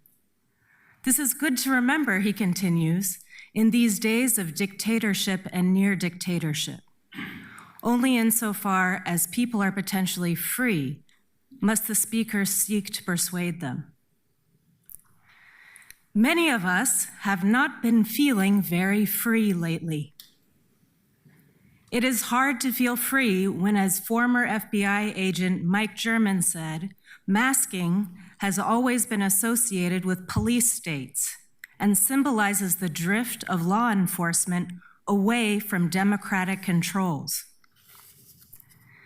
I have no illusions that we can negotiate with this federal administration. They know what they are doing. They know that masks create fear and that masks undermine any possibility of a free, trusting, and equal encounter between the people and their government. And masks do nothing for the safety of officers. Masks, by escalating fear in the people that encounter them, by dehumanizing the very agents that wear them, create situations where violence is much more likely to occur. And yet I am here testifying before City Council for the first time because I am so desperately trying to believe that through participation in the political process, through engaging in the practice of persuasion among free people, we can use any power we have to reject this administration's invitation to violence. City Council, we desperately need to believe that there is something you can do to protect us in this moment. Thank you. Thank you. Next we have Devin Ruiz, Sai Fujiwara, Ann Ames, and Erica Fuller. Devin, you can unmute and begin your testimony. Thank you. Chairs Canal and Novick and members of the committee, my name is Devin Ruiz. I live in District 2 and I'm a registered lobbyist for Next Up. We are a local nonpartisan nonprofit organization that began in 2002, and we work to amplify the voice and leadership of diverse young people to achieve a more just and equitable Oregon. We are horrified by the ongoing terror that ICE agents have inflicted upon primarily immigrant communities, and we know that at minimum there needs to be immediate action taken to bring increased transparency and accountability. ICE, federal agents, and law enforcement must be identifiable and accountable to Portlanders. As such, we are in strong support of the right to know who's policing ordinance and urge you to finalize and pass this out of committee. ICE is currently functioning as a lawless agency with unchecked power in our city and across the U.S. In the same week that immigration enforcement agents shot 2 people in East Portland, ICE shot and killed 37-year-old mother Renee Good in Minneapolis. Federal agents have now shot at least 12 people since September, murdering at least 3 people, including Silvero Villegas Gonzalez in Chicago and Keith Porter in LA. At least 3 more people have died in other incidents involving ICE since Donald Trump relaunched his mass deportation campaign. This does not align with Portland values, and we urge the council to take immediate action. At minimum, and transparency and accountability are essential requirements. Right now, masked ICE agents have no obligation to share their face, affiliation with law enforcement, or identify with community members. This means that unmasked and unidentified individuals are able to kidnap people off the street, which we have seen happen time and time again. The Right to Know Who's Policing ordinance addresses this issue and affirms that Portlanders have a right to know who ICE agents are. As part of this policy, there should be no increases to Portland Police Bureau funding, clear accountability and enforcement process with PPB, and better defining of masking to ensure that good masking, medical masking is not implicated now or down the line. Thank you. Thank you, and apologies for the timer mistake there. Sai, you can unmute and begin your testimony. Greetings. My name is Sai Fujiwara, and I live in District 3. The text and spirit of this draft ordinance read to me like common sense, and I believe that they stand on their own merit, which means that somebody else is bound to take issue with them. In the interest of open discussion, I would like to share the best argument I could find in favor of the use of masks by ICE agents. It comes from Robert Cerna, acting head of Dallas's ICE field office. He says that they wear masks for their protection and that of their families against doxing and harassment by members of the public in retaliation for simply enforcing the law. He incorrectly believes that we, the people, are the same kind of vicious, hate-filled individuals that fill that agency, ones who would separate children from their families and drag people from their homes and places of work. It's understandable that he would think that. Many people assume of others what is true of themselves. I don't believe he's correct, but for the sake of entertaining that viewpoint, I'd like to call out the fact that protest is an important component of democracy. We, the people, directly are the 4th branch of government when the other 3 have failed, as they so clearly have on the federal level. If your agency is having legitimate security concerns where you really do have to call in the National Guard, and you really do have to protect your identities from the justified wrath of the public, and all you're doing is enforcing the law, that's how you tell that the law does not represent the will of the people. This ordinance, if it passes, may not be directly applicable to federal agents. However, it will guarantee a visible difference between our PPB officers and the ICE agents currently occupying the city. And for those of us who might trust one over the other, it will be a help. Thank you. I cede the rest of my time. Erica, you can begin your testimony. Hello, counselors. My name is Erica Fuller. I am a proud member of Portland DSA. I am the co-chair of the Afro-Socialist Caucus, and I am a proud former elected official in District 1 for Centennial School District. Let's be honest, this ordinance just isn't about badges or face coverings. It's about stripping away the protections that allow state violence to hide in plain sight. The recent Brian Odoff chat logs show us exactly who's been pulling the strings in Portland.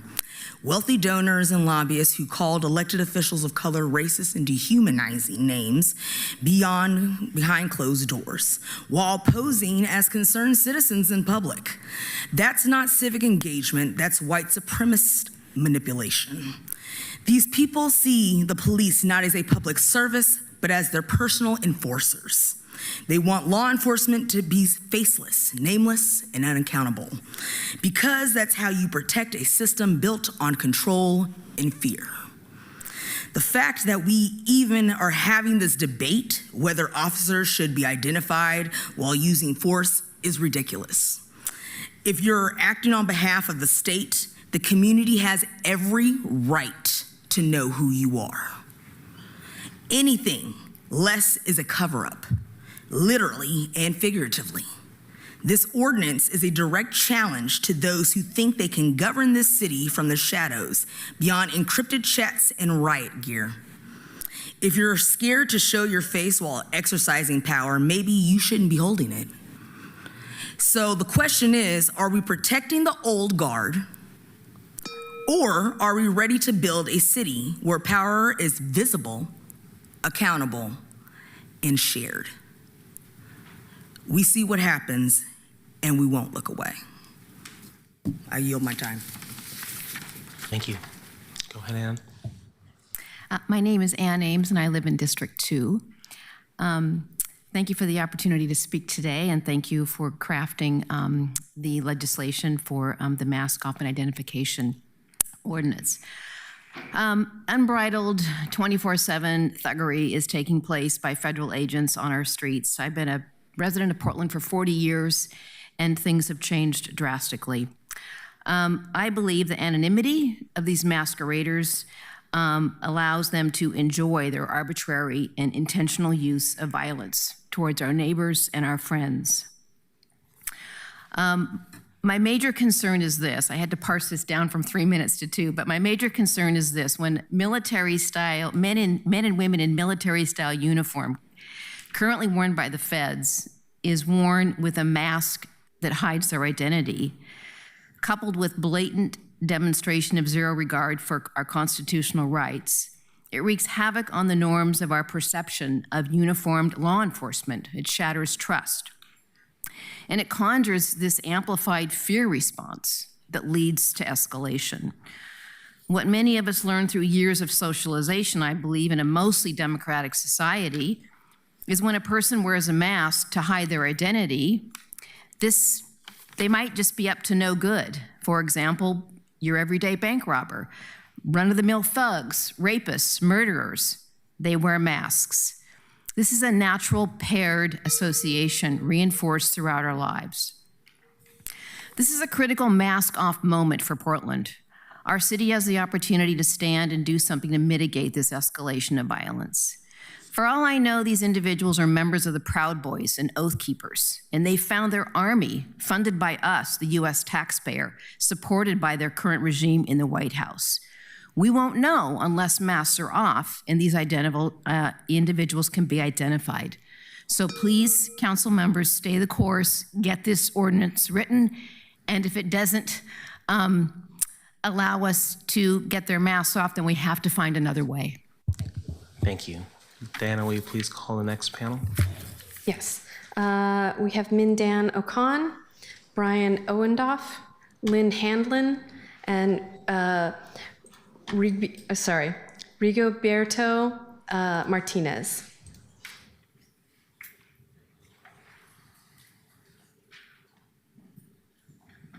I know we've got some people coming down, so please feel free to start when you're ready. Thank you. My name is Rigoberto Martinez, District 4. I support the right to know who's policing ordinance. The recent killing of Renee Nicole Good shows that immigration and customs enforcement are out of control. A bipartisan approach only allows more room for further damage. Due process will always be a constitutional foundation, but I have to ask, what will become of Portland when these escalations are normalized beyond repair? We have succumbed to a destructive pattern that our history books have warned us about.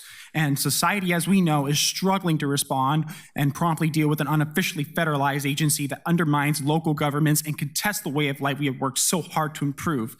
While ICE operates under the guise of law and order, we face a higher cost of living, cuts to essential support systems, and blatant disregard for humanity and abuse of power stemming from unresolved trauma, lack of education, and limited access to support and resources. A system that prioritizes capital rewards avoiding accountability when wealth supersedes penalty. It is my philosophy that a budget is only as powerful as enforcement. ICE knows that their actions are unconstitutional, yet their agenda continues to play out because they uphold dehumanizing policies and face very little consequence. Why is it wrong to respond with resistance against what many define as domestic terrorism? The system of oppression will continue to work as designed as long as profit wins over principle. Meaningful change needs to happen, but the progressive ideals that shape this country are met with hostility and blind contempt. For as long as loyal citizens are arrested for demonstrating their rights, innocent people are disappeared, killed, or left for dead, and the political representatives turn the other cheek, fascism proves itself over democracy, for they are united and us divided. Thank you. Thank you. Brian, Lynn, or Rigoberto? Mindan or Lynn? Sorry, flipped it around, yeah. That's okay. Okay, up next we have Edith Gillis, Chris Olson, Megan Bruin, and Kip Silverman.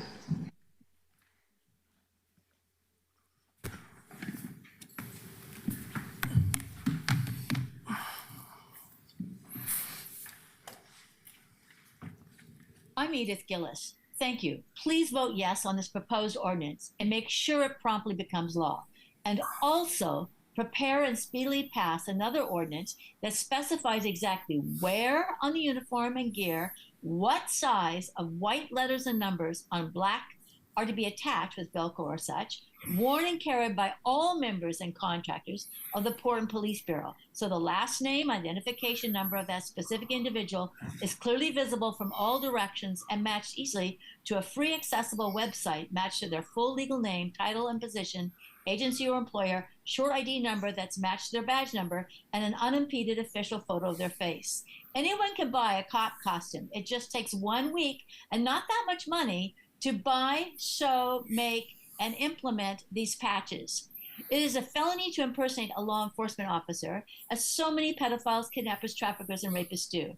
My 2.5-year-old daughter and 7.5-year-old son were, according to the Northeast Precinct homicide detective, kidnapped to be sold into prostitution for drug money. No one stopped the kidnapper because they thought she was authorized. Cops in Oregon killed over 250 people in 14 years that we know of. PPB has a policy history and practice of refusing to obey civilian government for 156 years. I'm victim of repeated criminal violence by PPB, and I've witnessed PPB repeatedly refuse to protect Portlanders from violence from mass strangers committing crimes the last few months. Stop them. Next, also make it a law that any individual or robot operating within the city of Portland limits must have such visible ID, else they are not to be trusted, lawful, and authorized law enforcement, and anyone disobeying them cannot be prosecuted, plus any seizure, evidence, testimony, arrest, or transport by them is invalid in a court of law, and those impersonators or other criminals not wearing that clear identification all around their body and gear can and will be arrested by Portland police for the crimes prosecuted if any civilian or not when officially identified did that same speeding, terrorism, assault, battery, vandalism, theft, kidnapping, trafficking, rape, extortion, murder. Okay. Thank you. Go right ahead. Hello, my name is Dr. Megan Bruin, and I'm a professor of social psychology. Today I'm speaking on behalf of myself and not my institution. As a social psychologist, I wanted to share some established findings in my field. In particular, I want to speak to the idea of de-individuation. When people are in groups, they focus less on their own morals and personal standards and more likely to follow the group's norms, which can lead people to engage in actions that do not align with their personal views or societal norms. De-individuation and the immediate social environment powerfully shapes what feels right or acceptable in that moment. We know from decades of research that anonymity increases de-individuation. Hiding faces, having missing identifying information make people feel less personally seen. Reduced identifiability also lowers felt accountability to outsiders. In this case, that would be the public. When you don't feel individually visible, you're less likely to pause and ask whether a behavior reflects your values or your responsibilities. De-individuation does not automatically lead to harm. However, if a group's norms leans towards aggression or doing whatever it takes to make an arrest, de-individuation can lead people to engage in really extreme behaviors. That's why this matters. Officers carry lethal weapons and have the authority of the state. If they're operating in conditions that heighten anonymity with covered faces and hidden badges, psychology research suggests that they're more likely to follow the group's immediate impulses and less likely to feel personally accountable to civilians, the public, to you, even if that's not their intention. From my expertise, grounded in what we know from social psychology, from again, decades of literature, it would be a huge mistake to reduce officers' accountability to themselves and the public. I hear PPB that they say they are always visible and identifiable. I have not witnessed that. And so these are key parts of law enforcement roles. Be accountable to yourself and others. Thank you for your time. Thank you. Please go ahead. Yeah, Chairs Kanal Novick, Councilors Murillo and Smith, thank you for taking public testimony on this important ordinance. My name is Chris Olson, and I'm a resident of District 2. I'm also a member of the Portland chapter of the Democratic Socialists of America, but today I'm speaking on my own behalf. I've often had a lot to say about policing. When I ran for Portland City Council in 2024, police accountability was one of my top priorities. But quite frankly, I'm exhausted, so I'm going to keep this short. And if I'm exhausted, I can't imagine how my BIPOC siblings feel after their rights and safety have been trampled on time and time again in this nation.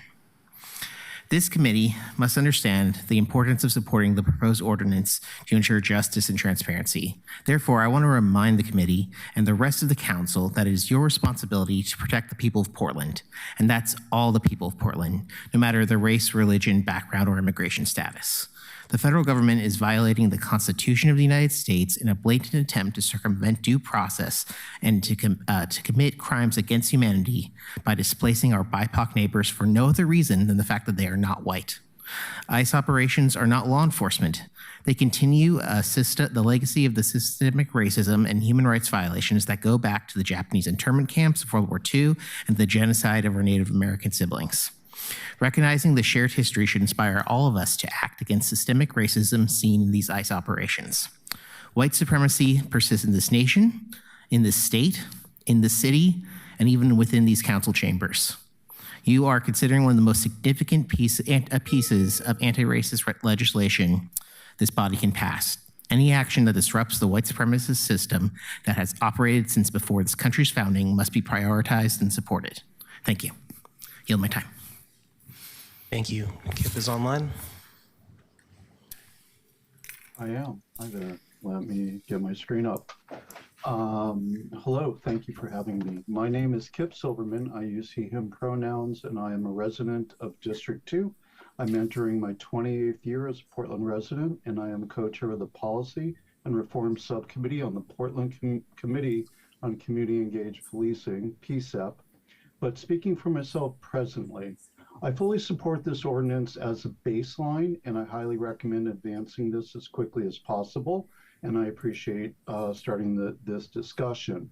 The basic standard of being identifiable we are discussing must apply for anybody who has a pretense of authority to approach, question, detain, or use force against another human being.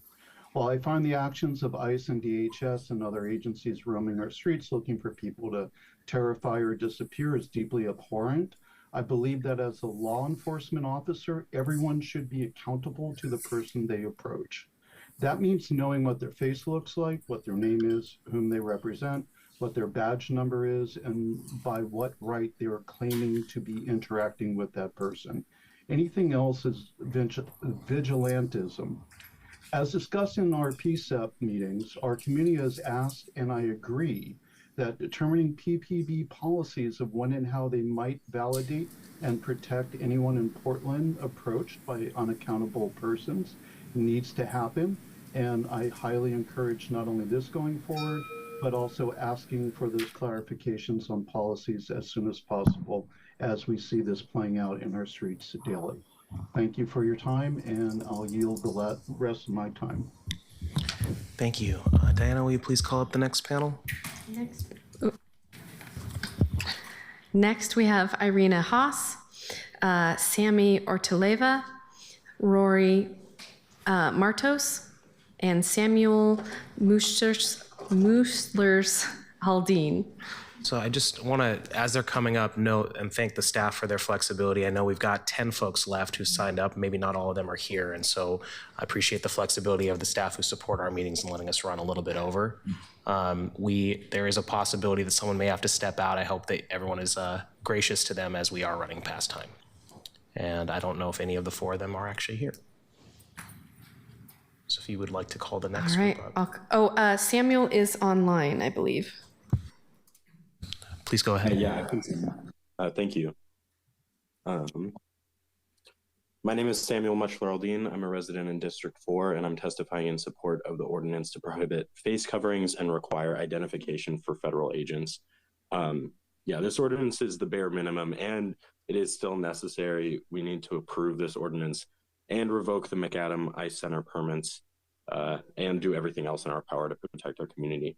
AC Hughes and DC Causey made it clear that they will give the feds the benefit of the doubt, that they would see an armed and masked individual in an unmarked vehicle as a federal agent, not as a random stranger, even if they're actively engaging in violent acts rather than somebody who needs to be confronted and their identity made clear. The PPB have guns, tasers, protective gear, and badges, whereas our community members do not, and yet they still put their own officers' safety above the community they claim to serve. When they concern themselves with what the weight of extra paperwork might mean as their budgets continue to increase, our community experiences violations of basic human rights on a daily basis. If you believe their doubts that federal officers won't respect our fundamental human rights and our only option is to comply with their orders, that's not our option, and I really hope you vote in support of this ordinance and continue to strive for justice. I yield my time. Thank you. Thank you. I see Irina joined us online as well. Please feel free to unmute. Hello, and thank you. I'm a mother, a Portland taxpayer, and documentary filmmaker. It is urgent that the city of Portland require that any law enforcement, including ICE agents, not wear a mask and carry proper identification. I have children. We live close to ICE on McAdam. We are not white. We are aware that ICE is taking children, and we are more than aware that men pretending to be ICE have committed crimes in several states. Cases cited by the FBI advisory span kidnapping, street crime, and sexual violence. In Brooklyn, New York, a man told a woman he was an immigration officer and directed her to a nearby stairwell where he punched her, tried to rape her, and stole her phone. This is just one example. There are dozens more that even Trump's FBI has had to make public. I do want to say this as a woman. I've always operated with the advice of experts in criminology, which is never get in the car with a stranger, because what they do to you in private will be much worse than what they do to you on the street. From the day my children were old enough to walk in our neighborhood on their own, I instructed them to do the same. ICE or no ICE, our methods of self-protection will not change. I will refuse to go anywhere with masked men. I will not get in the car with masked men. This will most likely result in a terrible situation, but I won't be taking chances. It's simply worse to think about this situation when it comes to children, mine, or any others, and it's infuriating that our community has not only to be concerned about our children walking to the park on their own because masked unidentified men working for sociopaths are willing to grab people off the street to meet a quota, or because they're pretending to be law enforcement. Lastly, I'd like to say, as it regards Portland Police Bureau, please know that if masked men stop me, I'm driving straight in my car directly to the Portland Police Station where I'll be running inside. So they're going to have to deal, so Portland Police Bureau will have to deal with this whether they support the mask ban or not. So an ounce of prevention is worth a pound of cure. It's not a matter of if this is going to happen in Portland, it's when. Someone's going to be stopped and they're not going to get out of the fucking car. Thank you. Thank you. Please go ahead. Hello, my name is Dr. Sami Ortaleva. I'm a queer Palestinian and I'm a member of Oregon for Human Rights Coalition. Though I'm here today as an individual, I'm here to support the spirit of this ordinance with the understanding that it's still being revised. Why do I bother mentioning being Palestinian when this ordinance is about ICE? Because ICE was founded in the early 2000s, a product of ongoing American Islamophobia that is still being used to justify the ongoing genocide in Gaza.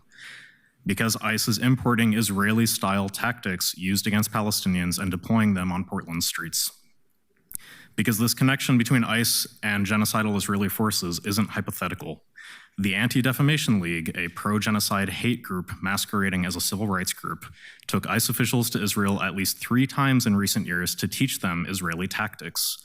The ADL also organizes a counterterrorism seminar twice a year in the United States that trains ICE officials in Israeli tactics honed against Palestinians. The public records of these collaborations mysteriously ended in 2017 after Jewish Voice for Peace's Deadly Exchange campaign highlighted this, but anyone with any understanding of the American-Israeli relationship knows the collaboration surely did not. One of the core features of the American project is an institutionalized lack of accountability, from catastrophic ongoing native genocide to slavery and its modern manifestations in the prison system to the first federally legislated mass anti-immigrant insanity in the Chinese Exclusion Act of 1882, to Japanese internment in the 1940s, to the genocide in Gaza and the kidnapping of our friends and family on the streets. Over and over, we are told to move on, that substantive reparations for victims or punishment for perpetrators are impossible. I urge you to strengthen one part of this legislation, crafting a policy to enter as many names of ICE agents as possible into the public record. I do believe accountability will come. I see a change in public consciousness for the better. I have to believe it's possible, but it won't happen without the identities and names of those responsible for these horrors. Thank you. Thank you. Diana, will you please call the next panel? Yes, next we have Juniper Thomas, Harrison Jarrett, Rachel Goldman, and Taylor Long.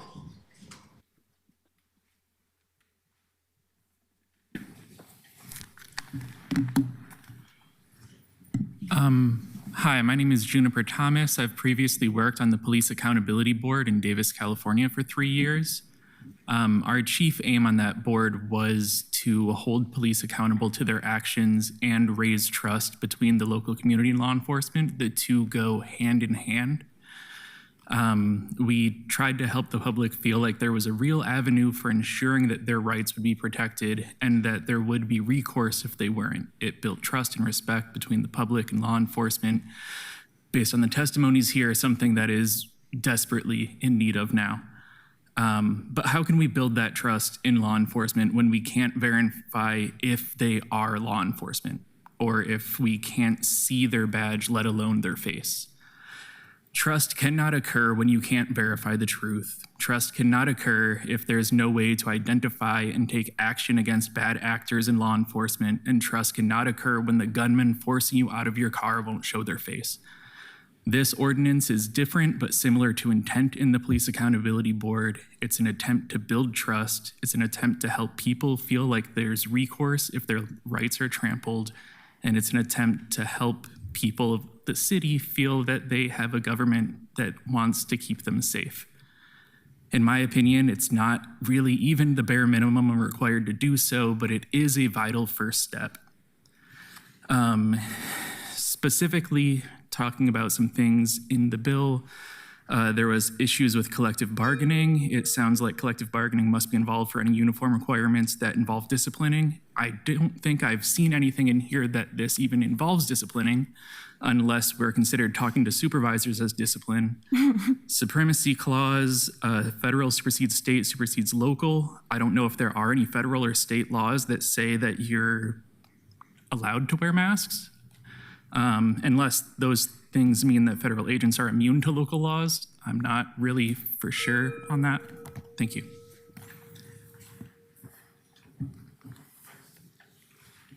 Yes. My name is Harrison Jarrett. I don't represent any organizations or anything, but I would like to say I'm for socialism and communism. I believe that the only way to truly end all of these atrocities is by a mass general strike without any kind of constraints.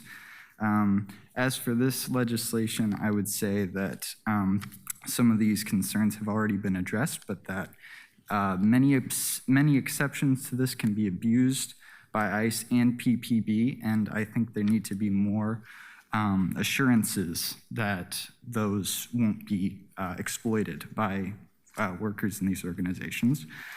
I think civilians should have some way of ensuring that a masked officer is legitimate, whether that be by contacting any organization, but that they should be able to secure that before having to comply with whatever person is claiming to be a federal agent or officer is trying to get them to do. Also, in the section where it says an investigation would take place, whether that be the PPB calling ICE or taking the other steps, would that be fast enough to ensure that something illegal doesn't happen by the person claiming to be ICE or a federal agency? There need to be some assurances that that could take place quick enough so that something illegal doesn't take place. Thank you. I cede my time. Thank you. Rachel? I am a federal worker. I represent myself and not my agency. I am a resident of District 3. Feds swear to protect the Constitution. I take my oath to this country seriously, unlike these thugs who may work for our fascist president but ultimately threaten our democracy. Part of the duty of federal servants is to be accountable to the people that we serve. Here we have to think about power dynamics. I work in a situation where there are power dynamics, and I strongly believe that those in power should be those that are the most accountable and most transparent. This particularly includes those armed in positions of power at local, state, and federal levels.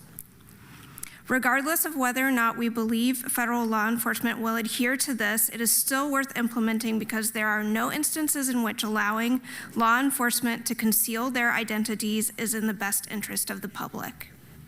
Even if symbolic, the symbolism means something to our community, and this is the bare minimum.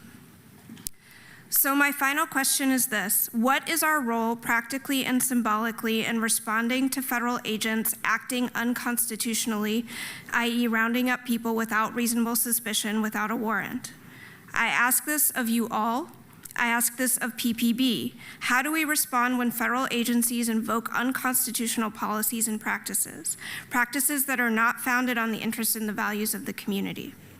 I urge you all to continue to work towards creative solutions to move ICE out of our state and ideally wipe it out of existence. And I say this as a federal worker. Thank you. Please go ahead.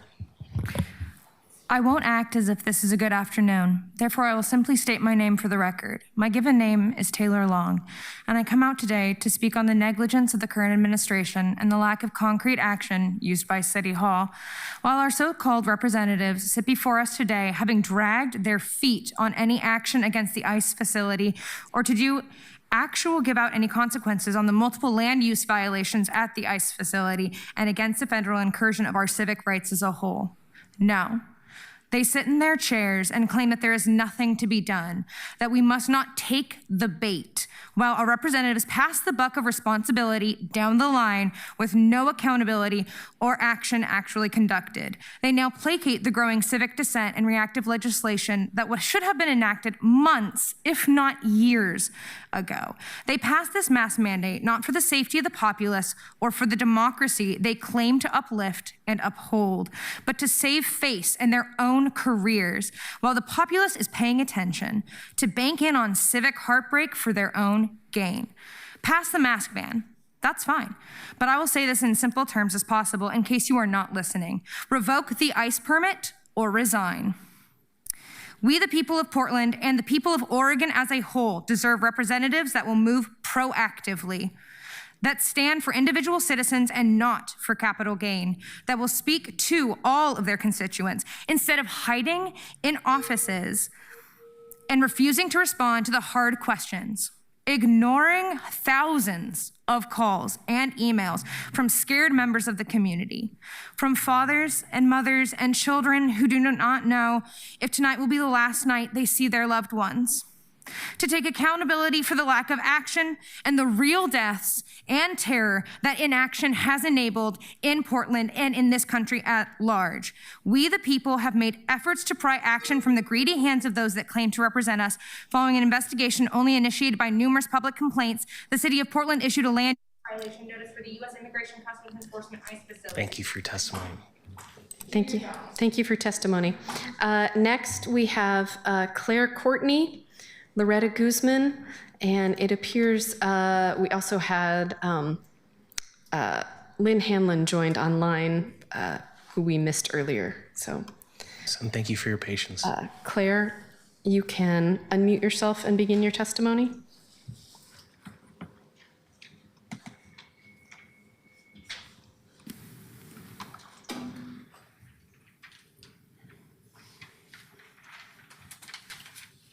Oh, looks like Claire dropped off. So we can go to Loretta. You can begin. Hi, my name is Loretta Guzman. I was born and raised here in the city of Portland, and I am a small business owner. I'm not sure how the city law trumps the federal law in this, and this seems to be something to put a bigger wedge between our city and the federal. I can say it's been real for me for a very long time. Many of our young men are being shot, killed, paralyzed, bodies washing up in the Willamette River. Where's the public safety? Where's the public outcry for this? Where's our accountability? All the lost lives, too young, too soon, and no one is being held accountable.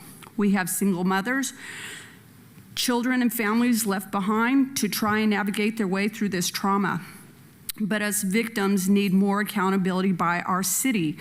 Even after the smoke clears, the mother of the children are left with no fathers and are struggling to get through life with little to no support. Our city steady fails us. Our children are being swept in between the cracks, and they are our future. Families are struggling. I see a picture of my nephew who was killed October 27, 2024, as he walked out to his car, and there is a picture of him and two of his friends that is floating around. And in that photo, they're all deceased within a year. To this day, still no accountability. We need our public safety, as it is a fundamental right to us. We do have a constitution that needs to be stood upon. You guys are public servants to us. You do service. And I don't see it. I do not see it. I feel it every day. I walk out of my house, Kanal. You're in my district. I see my dead nephew every single day I walk out. And when I called 911, I got a recording, and he died with me praying on him. We do not have public safety.